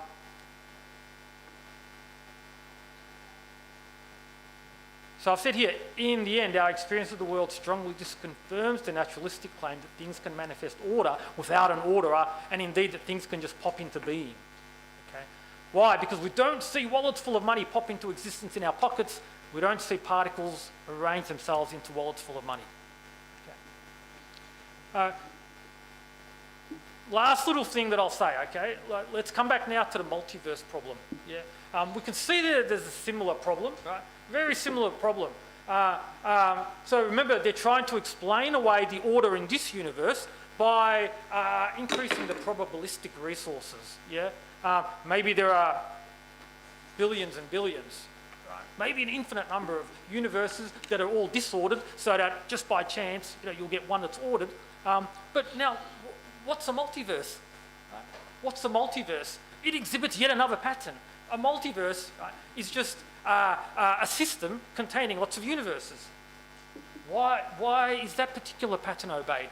Why is it that in this sort of meta space, this wider space, you have all these, or in this wider realm, you have all these universes? Why not in some places universes and in other places buses and trucks and wallets full of money or whatever else? Okay. Why is that particular pattern manifested in the multiverse? Why does the multiverse exist in the first place? So a related problem there. So we end up seeing that neither of the two sort of broad ways in which the naturalists might try to extricate themselves from the problem that Bediüzzaman points to, neither really amounts to Horatius' argument. That's all I wanted to say. Jazakallah khair. Appreciate your attention and look forward to your comments, inshallah.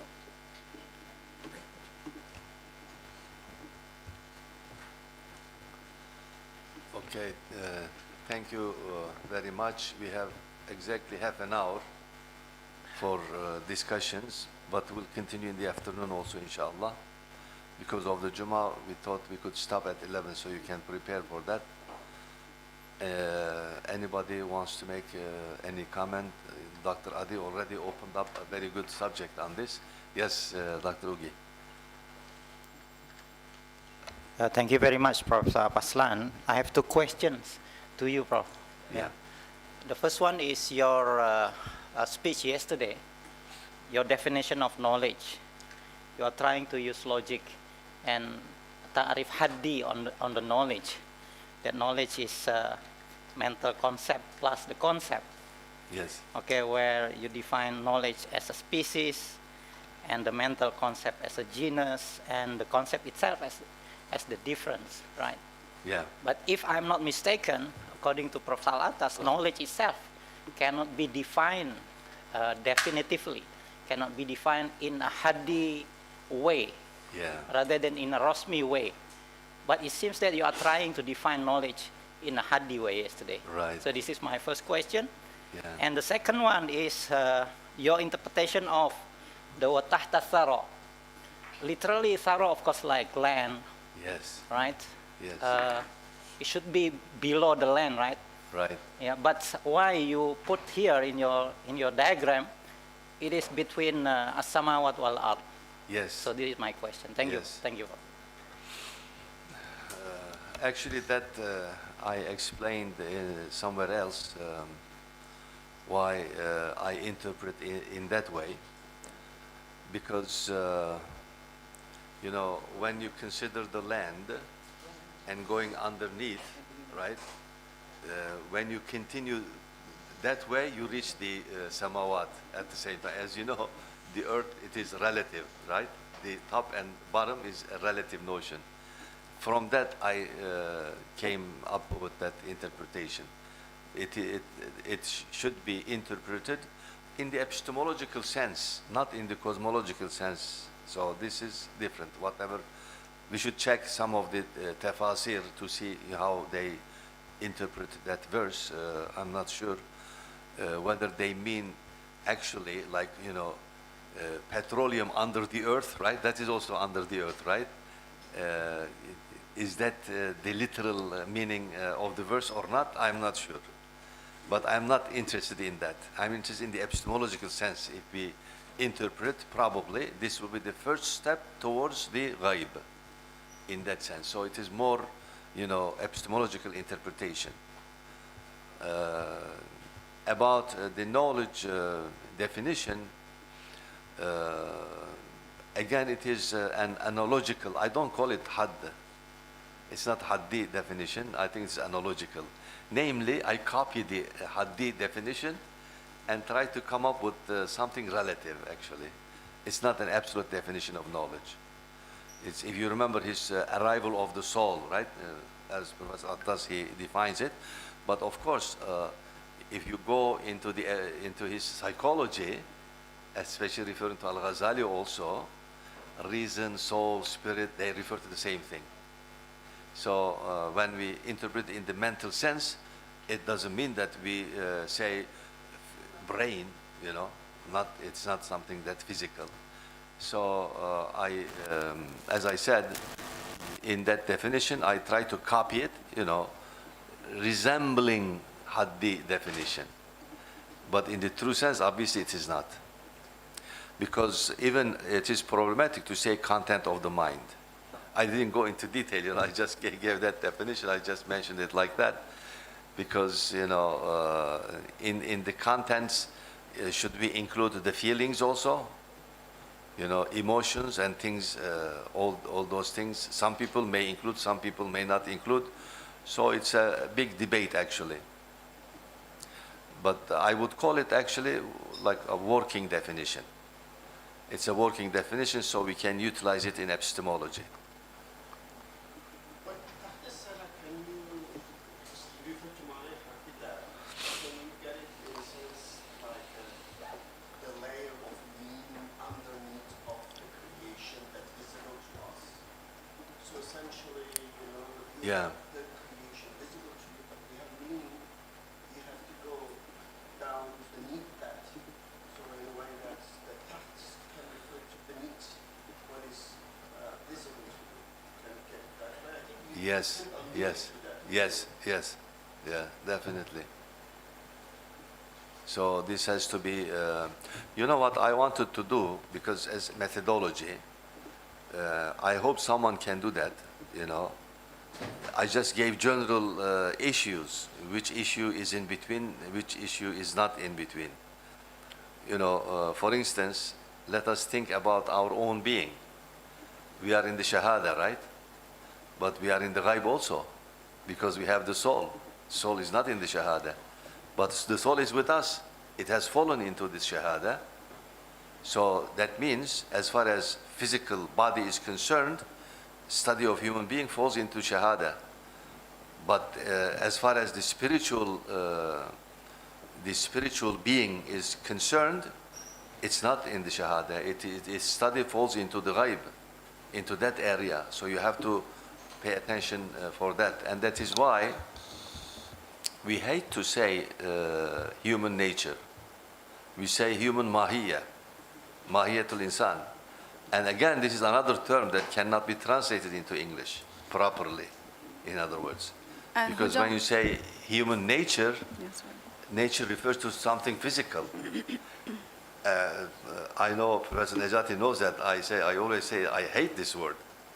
Remember, I said in Turkish, I prohibit, don't use the word tabi'a. We don't want to use it. And Ustaz never uses it actually. But he has a treatise called Nature, tabi'a. He uses always to attack.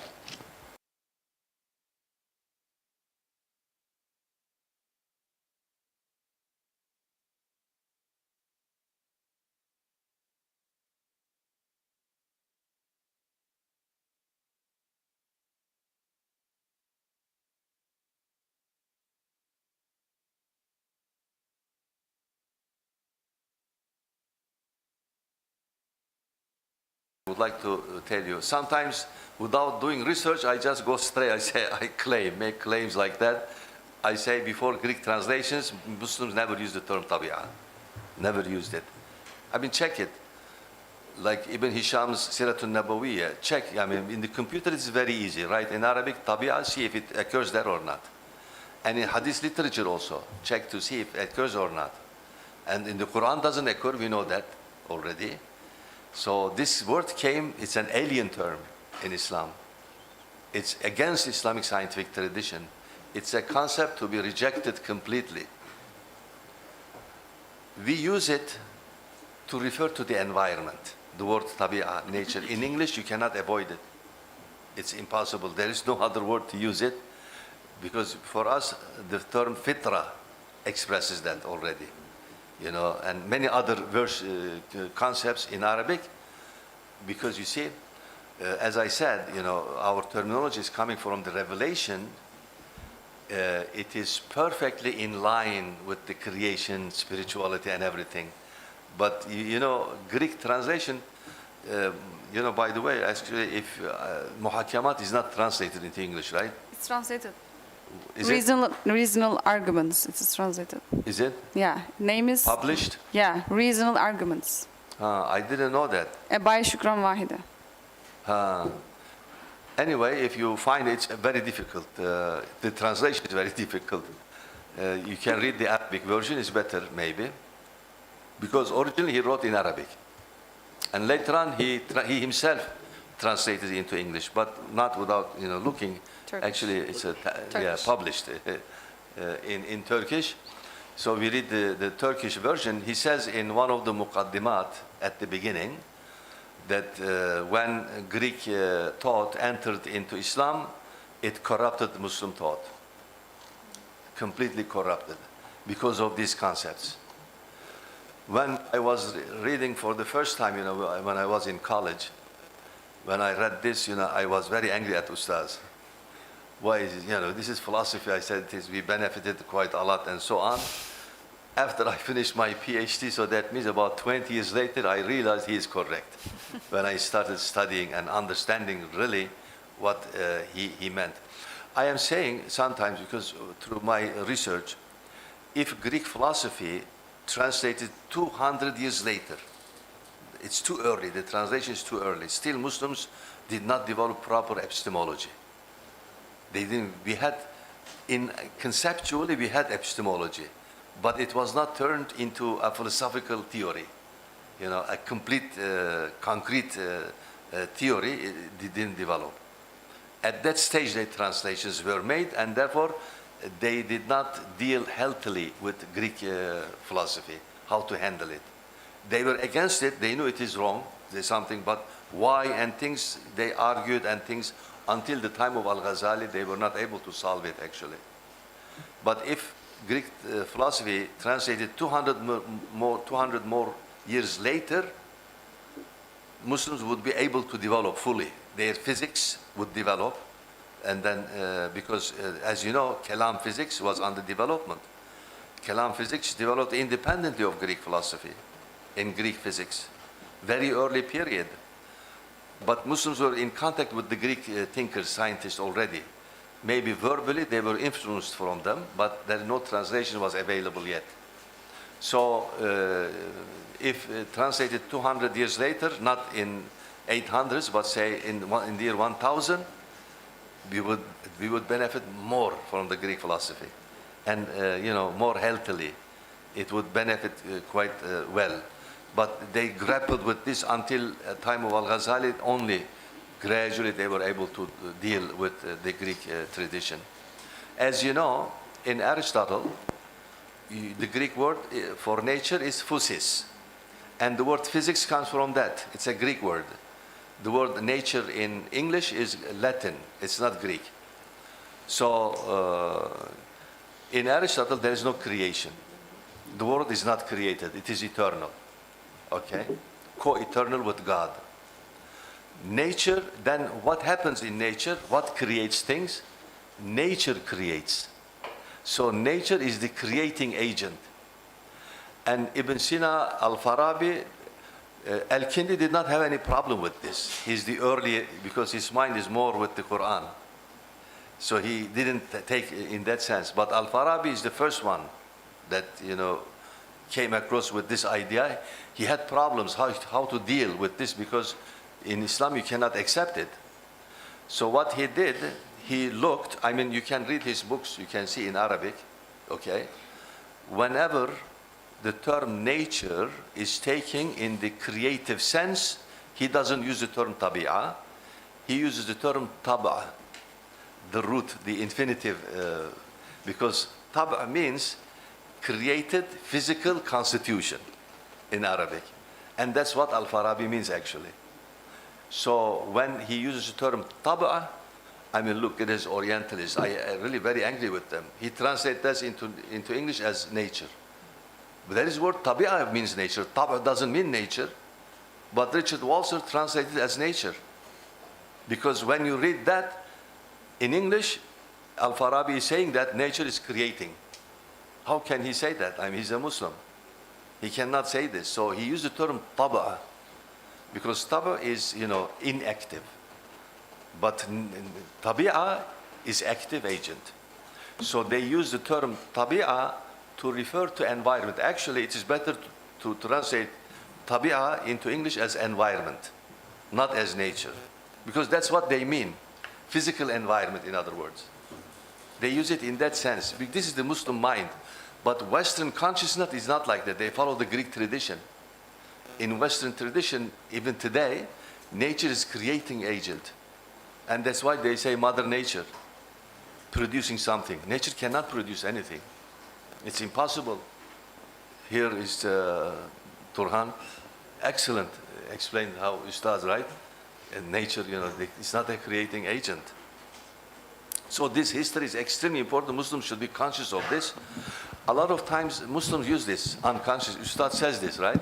Muslims use this, unfortunately, unconsciously.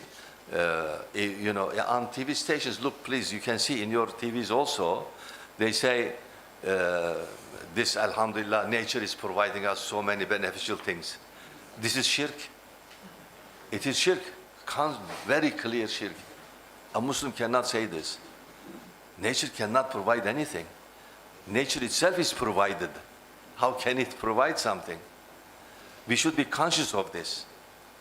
Yes, Tuba. And Hojam, as Professor Ati yesterday just told, I think it also takes us towards to be grateful towards the nature itself, right? Even Ustaz himself uses the phrase like the people, just because of this idea, seeing the nature as the mother of Mother Nature, or as the kind of source of the creation. So we are extracting ourselves from the shukr to the shirk.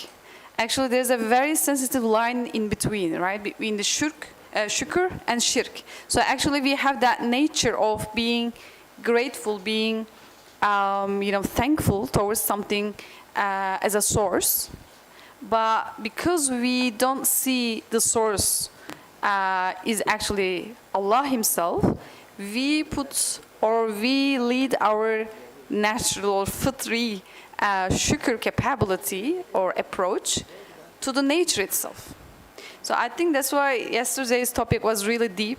I didn't tell that. I couldn't have a chance to tell that. That's why I just want to tell now. I think that's really powerful link between Tawheed and fitri shukr that we have in our fitra.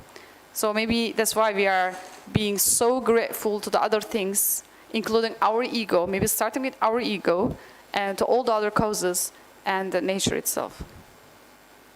Thank you very much. Yes, Dr. Nejat. Yes, I want to bring a practical issue on the subjects and see how Turanuja can help on that. So when we're really dealing with this, in our 5D model, so we try to identify the ideology in the existing literature, and then try to see how we can link to Allah. So, in a sense, let's say it's very easy whenever you see in the textbook it calls Mother Nature, you catch it and you say, okay, remove it. That's the ideology. But actually, they don't mention it most of the time, but they still attribute to nature. And so, and that become very difficult for Muslim to get it. So in a way that the way they explain the seed, the way they explain the tree, the way they explain the fruit is actually, you look at it, you see is very naturalistic. But the question is how you're going to catch that. And then in our challenge, we try to identify whether the argument that is a nature argument, is material causation argument, or a chance argument. And we try to break it down that for the little mind to say, look, you know, this is how you should negate, you know, the argument of nature. This is how you should negate the argument of material causes. And this is how you should do in terms of chance. We try to separate them. And one of the main questions for us is like, what do really they mean by nature, and how would you identify in, let's say, in a secular, you know, ideology, the idea of nature? Because in a way, when there is no explicit references, that it's really, are you gonna look only the nature in terms of natural laws, and they don't mention laws as well alone? Or do we, in Nursi, and I think what Turanaja mentioned was, as it attracted my attention again, Nursi always use, when it seems like whenever he refers to nature, he says making themselves. So in a way that's saying, if you say nature, you're saying that there is no external agency creating that, which means you're saying the things make themselves. So, and that seems like one of the expression he used to kind of identify, you know, a nature there. So, so my question here is really, have you thought about this, how to put in explicit way to say, this is really what they mean by nature, and this is how you can identify the idea of nature in secular, you know, discourse, and this is how you can, you know, put it down, you know, in an explicit and in a, let's say, in an easy way to help the others to identify. Second, how will you distinguish this from, you know, material causation? And chance part, I think, is relatively easy. So, or do you think that when they bring the argument, they use all those three together most of the time? So, and what is, you know, I mean, again, we're talking about, let's say, how we, because to the level, when we get it, we decided ultimately to not bring the causation until grade 3, to handle nature and chance the grades in kindergarten 1 and 2, I think. And after 3, we said, okay, we can bring causation because they cannot really understand it. It's very difficult to distinguish. So have you thought about this, and what would you suggest?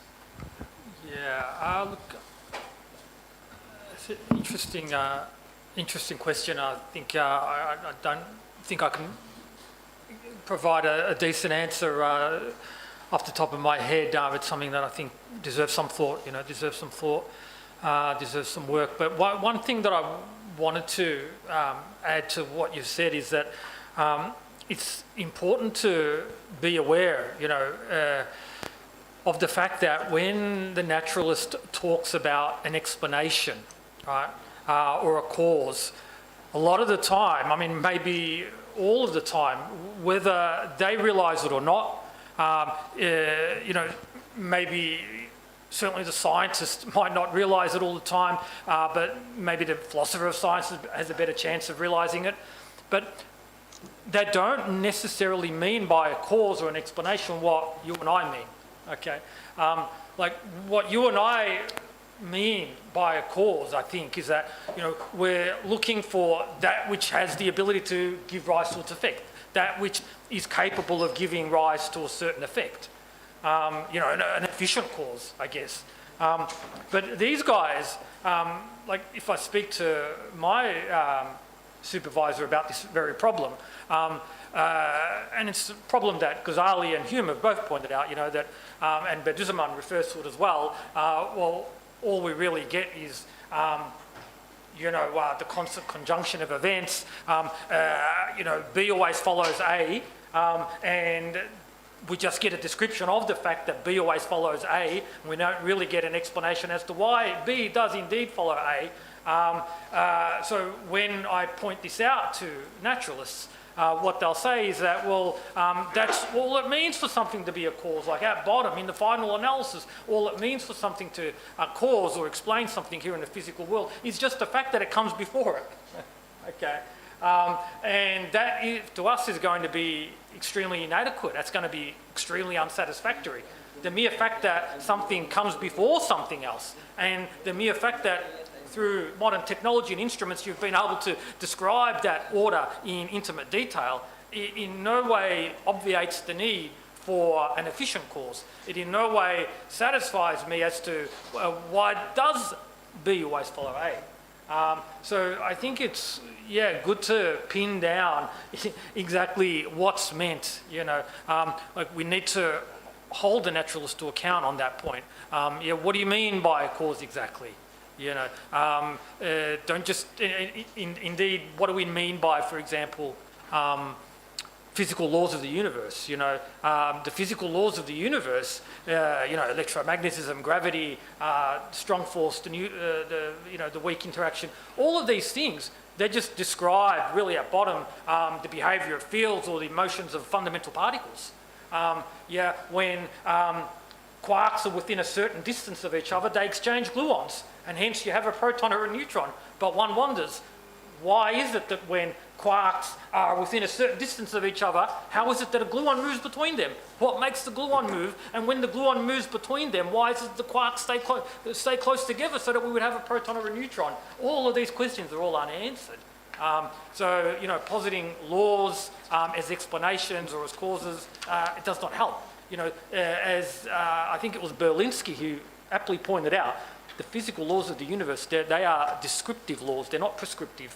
They describe what does indeed happen without saying what must indeed happen.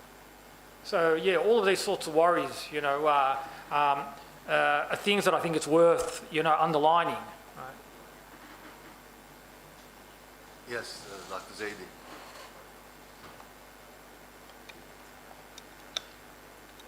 Assalamualaikum warahmatullahi wabarakatuh. Alaikum salam. Thank you, Professor Abaslan and Dr. Turhan, also Professor Najati and Dr. Adi. I've learned quite a lot from your presentation. Appreciate. I'm still in the process of digesting whatever that we have been listening to since yesterday. But I have one question, because I'm trying to compare it with what Professor Alatas has been saying or teaching. In his case, for example,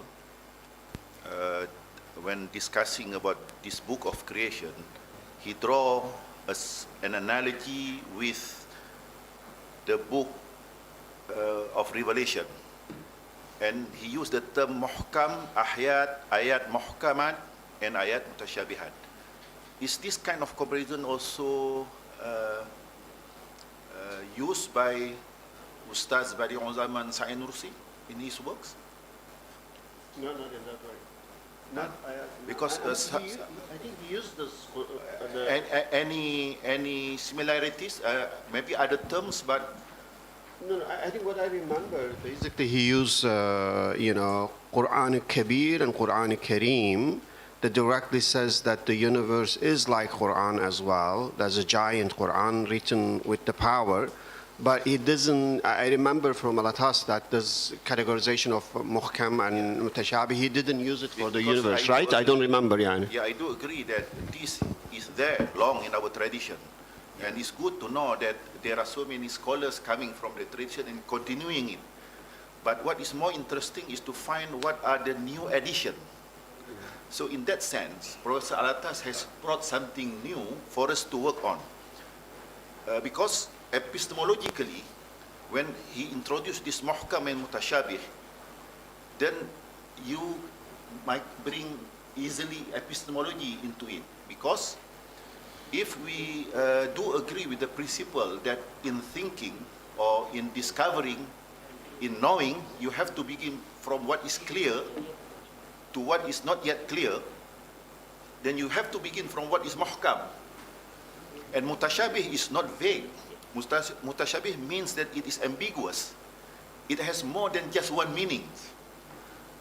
So, but for us to settle what actually is meant from the ambiguity, then we have to begin from what is muhkam, what is clear. The thing that I'm working on now is what is it that is clear? Of course, Professor Alatas has been mentioning we have to begin from what is clear. But what is it that is clear when we are studying creations, doing science? What is clear then? Hocam, I To just me, it has to do with the sources of knowledge. So, but I mean, if we are trying to compare it with Ustaz Nursi, what actually is clear? Because, for example, from yesterday's presentation, Professor Abaslan did mention that in his assessment of our past mutakalim, they do not prove God's existence, but they assume because this is clear. But is it true that can we accept that God's existence, that there is God is clear? Because if God is clear, then there is no need for proofs. What is self-evident should be taken as self-evident. But once we want to prove something with whatever that we are discussing now, we have to somehow assume that God exists is not clear to at least our senses. But is it clear to our reason? Of course, we are arguing that by fitrah it is clear. I'm raising some questions for us to discuss. Yeah. You know,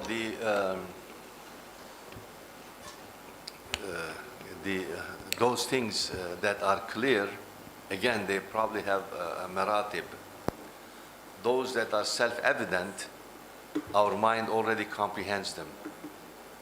Those that are not self-evident, then our mind is using this self-evident knowledge, gradually proceeding towards those that it does not know.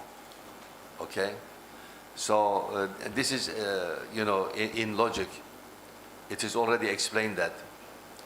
And probably Nursi would not deny this because, you know, he is very well established in logic. He wrote books on, as far as sciences are concerned, only books he wrote is in logic. He didn't write on anything else. So, because these, the Rasail, actually, they are not, you know, they are not in the area, they don't fall into areas of sciences. They fall, you know, more into areas, as he would call, it's in the area of the tablighi knowledge, you know, that area. So, as a result, you know, we start, as you know, from logic, the things that are self-evident are not so many, very few. But that is enough for the mind to start with, like the concept of existence, unity, totality, necessity, universality. Our mind knows these things already. There is no need to explain them. But utilizing them with what we receive from the outside, and gradually we work towards that area.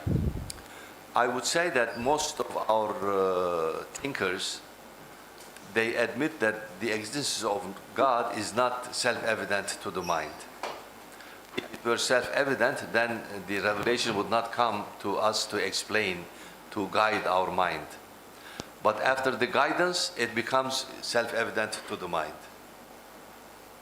You know, it is like that. So I don't want to monopolize the discussion.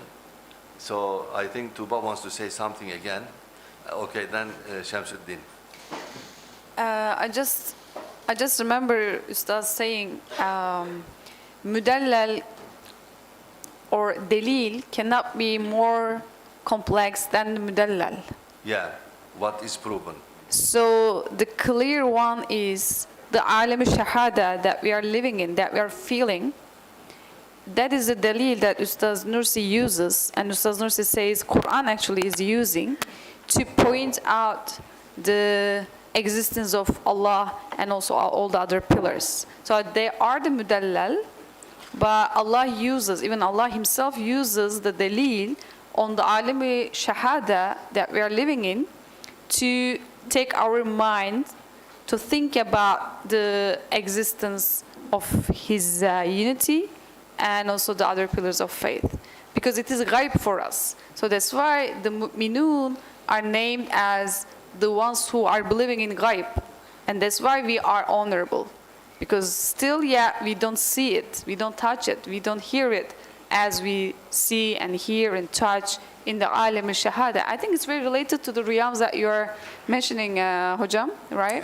Yeah. And also the last thing that I remember from your saying, Ustaz also says the dimensions of mulk and malakut for explaining the Ismi and Harfi perspective. He says for Ismi perspective is, actually we are living in the Shahada, the alim al-shahada, and it responds or it points out the mulk dimension of the existence. But he says there's also another dimension which is malakut, behind all the veils of mulk, behind all the veils of shahada. So everything is so clear in that realm. But in the mulk realm, something can be a bit like seems complex, sometimes seems bad, sometimes seems evil, but even it seems so, he says, the malakut dimension is always clear, is always good, is always beautiful, because it directly looks at the Ismail Husna that Allah is creating and deciding, you know, it's always clear and good. I don't think, Yeah. I mean, it's not too maybe explanatory, but just I Okay. remember Dr. what you Shamsuddin. say, yeah. One thing, because I think our purpose in this workshop, I mean, as you mentioned right at the beginning, is for us to discuss on the method. Yeah. Of course, the perspective is quite clear, and then more or less we can agree on that. But what will be the best method for us to move on? That's why, to me, one of the best methods is to begin from what is clear. Yeah. But then we have to settle first. What actually are those things which we commonly can regard and can agree among ourselves that these are clear? Not only clear among those who believe, but also for those who are not believers. And then from there, you move on with whatever best method that we can devise so that they can reach that other than all this creation, there is a being that actually is the purpose of all this creation. But unless we can agree on what is clear, because something might be clear to me, but might not be clear to you, then we can't begin from that point. But then what are the things that can be regarded as clear? Is it order in the creation, as mungkin Dr. Turhan has been trying to argue about? Yeah. Wallahu a'lam. Yes. Just briefly, since on that one. That's Shamsuddin and then you.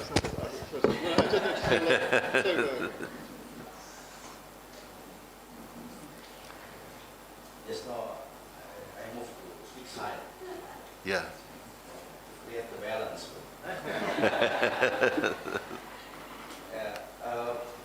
First, yes, two points. The first point is about the Tabi'ah. Yes, you are right. The concept of Tabi'ah comes from the Greek physics.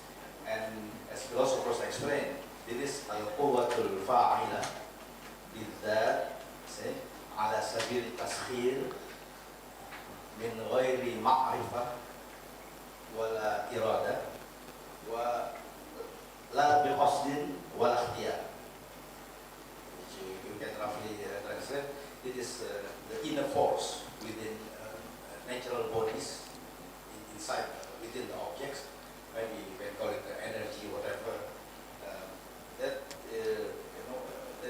keeps the objects or the body moving and change, but in one direction.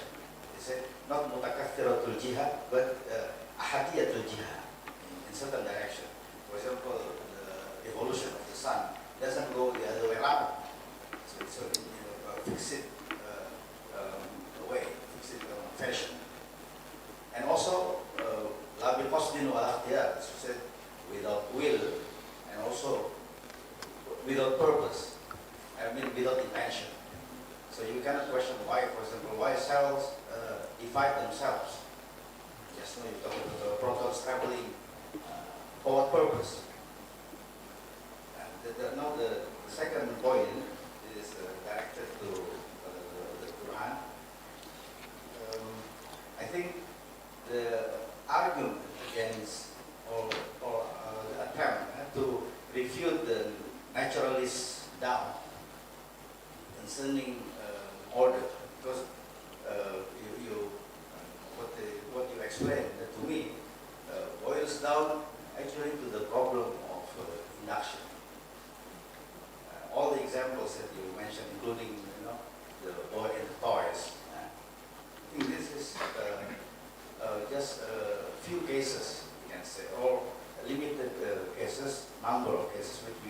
direction to support our generalization that, as you said, order does not and cannot emerge by itself. That itself, that premise, I think, is based on inductive reason. I mean, unless we can settle that logically, the argument will remain, I mean, not so convincing. Thank you. Sure. Yes. I think there are certain, premises that, although we can increase our conviction in them, empirically, they might nonetheless still at heart be something that can be known rationally, right? Like, for example, the idea that things can't just pop into being uncaused, right? We see that that's something that, it's disconfirmed by our experience, so there's the inductive element to it. We don't just see, cars and wallets full of money just pop into being, right, uncaused. So then the question becomes, well, why is it only, what do they say, pops into being uncaused, virtual particles? Yeah, why only virtual particles? Why quantum fields and, universes and things of that nature? Why only a tiny subset of all things pop into being uncaused and nothing else can pop into being uncaused? So our inductive experience, it confirms something that we already know rationally, right? We already know rationally. Yeah, and what does it mean to say we know it rationally? We just got. It's an interesting epistemological question, as to how we can know these a priori truths. Yeah, how can we know any a priori truth? How is it that we can, for example, engage in intellectual, rational intuition? Yeah. I can rationally intuit that 1 + 1 must equal 2, and that's a necessary truth. I can rationally intuit, and a long, long line of thinkers have all had the same rational intuition that something cannot just pop into being from nothing and by nothing. So, and that's metaphysically impossible. Even if logically possible, it's nonetheless metaphysically impossible.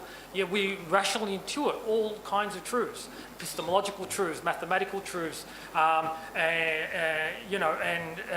even truths about particles and things sometimes, right? So just because my point is that just because we can increase our conviction in something empirically, it doesn't mean that it might not also be a rational truth. So I think Bediüzzaman's going to say that no, it's a rational truth.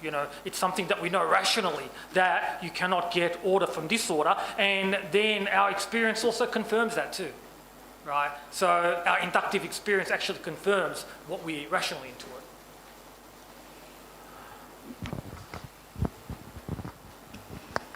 Yeah, I think first, Dr. Muhyiddin, the questions in nursing in terms of really what is the question of which kind of knowledge is certain, then we start from that. I think that question is related also to the discussion of intuition or inductive thinking as well. This really reminds me the phenomenology as a field, that how it emerged. And I think that was the main question Husserl asked as well. Though he was a mathematician, he wasn't really saying just 2 + 2 = 4, and therefore it's a certain knowledge. And he was really just trying to see what is another way to be sure 2 + 2 = 4. And he left mathematics and went to another area, psychology first, and ended up in philosophy and epistemology, and ended up finding epistemology not be sufficient as well. And he established completely new field, phenomenology, to actually provide a stronger foundation for epistemology. So in his approach, I really spent 3-4 years to read the phenomenology to understand their argument. So essentially, what he provided is all the self, the experience of the self is the things that give you certainty. In a way, he get this Descartes' words, I think therefore I am, is this thinking I is the thing you can be sure about it. Now, I kind of feel Nursi in his use of ana, I actually put it, Nursi used quite phenomenological approach in a way that putting the knowledge of I as the certain knowledge that you know. In this case, that if I experientially know I have headache, period. That is for me sufficient. I don't need to have any other evidence, and nothing can convince me otherwise.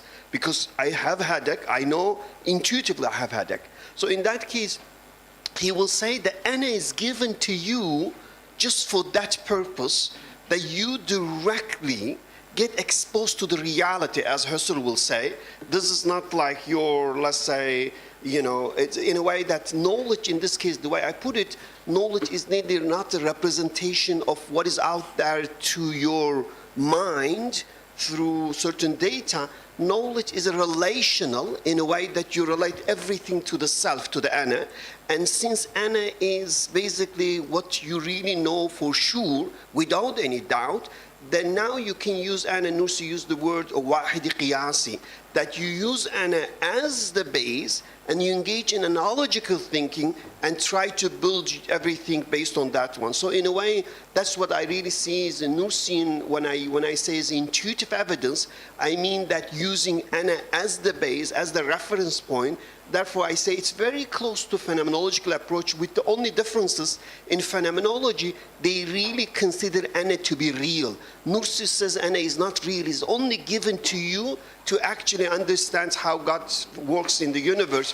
But phenomenology think as if ana is real, that is I, the power belongs to the I. Nursi will say that's really not the case. That's the main differences. Therefore, if we study secular phenomenology, most likely it will take you toward narcissism or towards kind of egotism. But Nursi will say, no, you need to be abded, that it's not you talking, it's not you acting. It's just you are made to feel as if it's you doing that you can understand that what is really happening behind everything in the universe. So that's what I will say. One of the main things in Nursi, my argument here is when I look at Nursi, I say, until we look at Nursi's concept of ana, that's in the 30th word, it's very hard to understand any other things in Nursi, because Nursi's entire understanding from the first word is based on his understanding of ana, and he is very, very explicit is at putting ana at the center of his, I call ana-based epistemology, at the center of his epistemology. So therefore, again, I think this is one of very, I don't know, in a way that a good novel contribution from Nursi in terms of how we can gain our knowledge of certainty. That's my understanding. Thank you very much. We passed the time a little bit also, so we'll continue in the afternoon, inshallah. Have 1:30? Oh, okay, good. Because Juma is early, we decided to start at 1:30 p.m. Half an hour earlier. Okay, we'll see you inshallah. Assalamu alaikum. Jum'ah Mubarakah.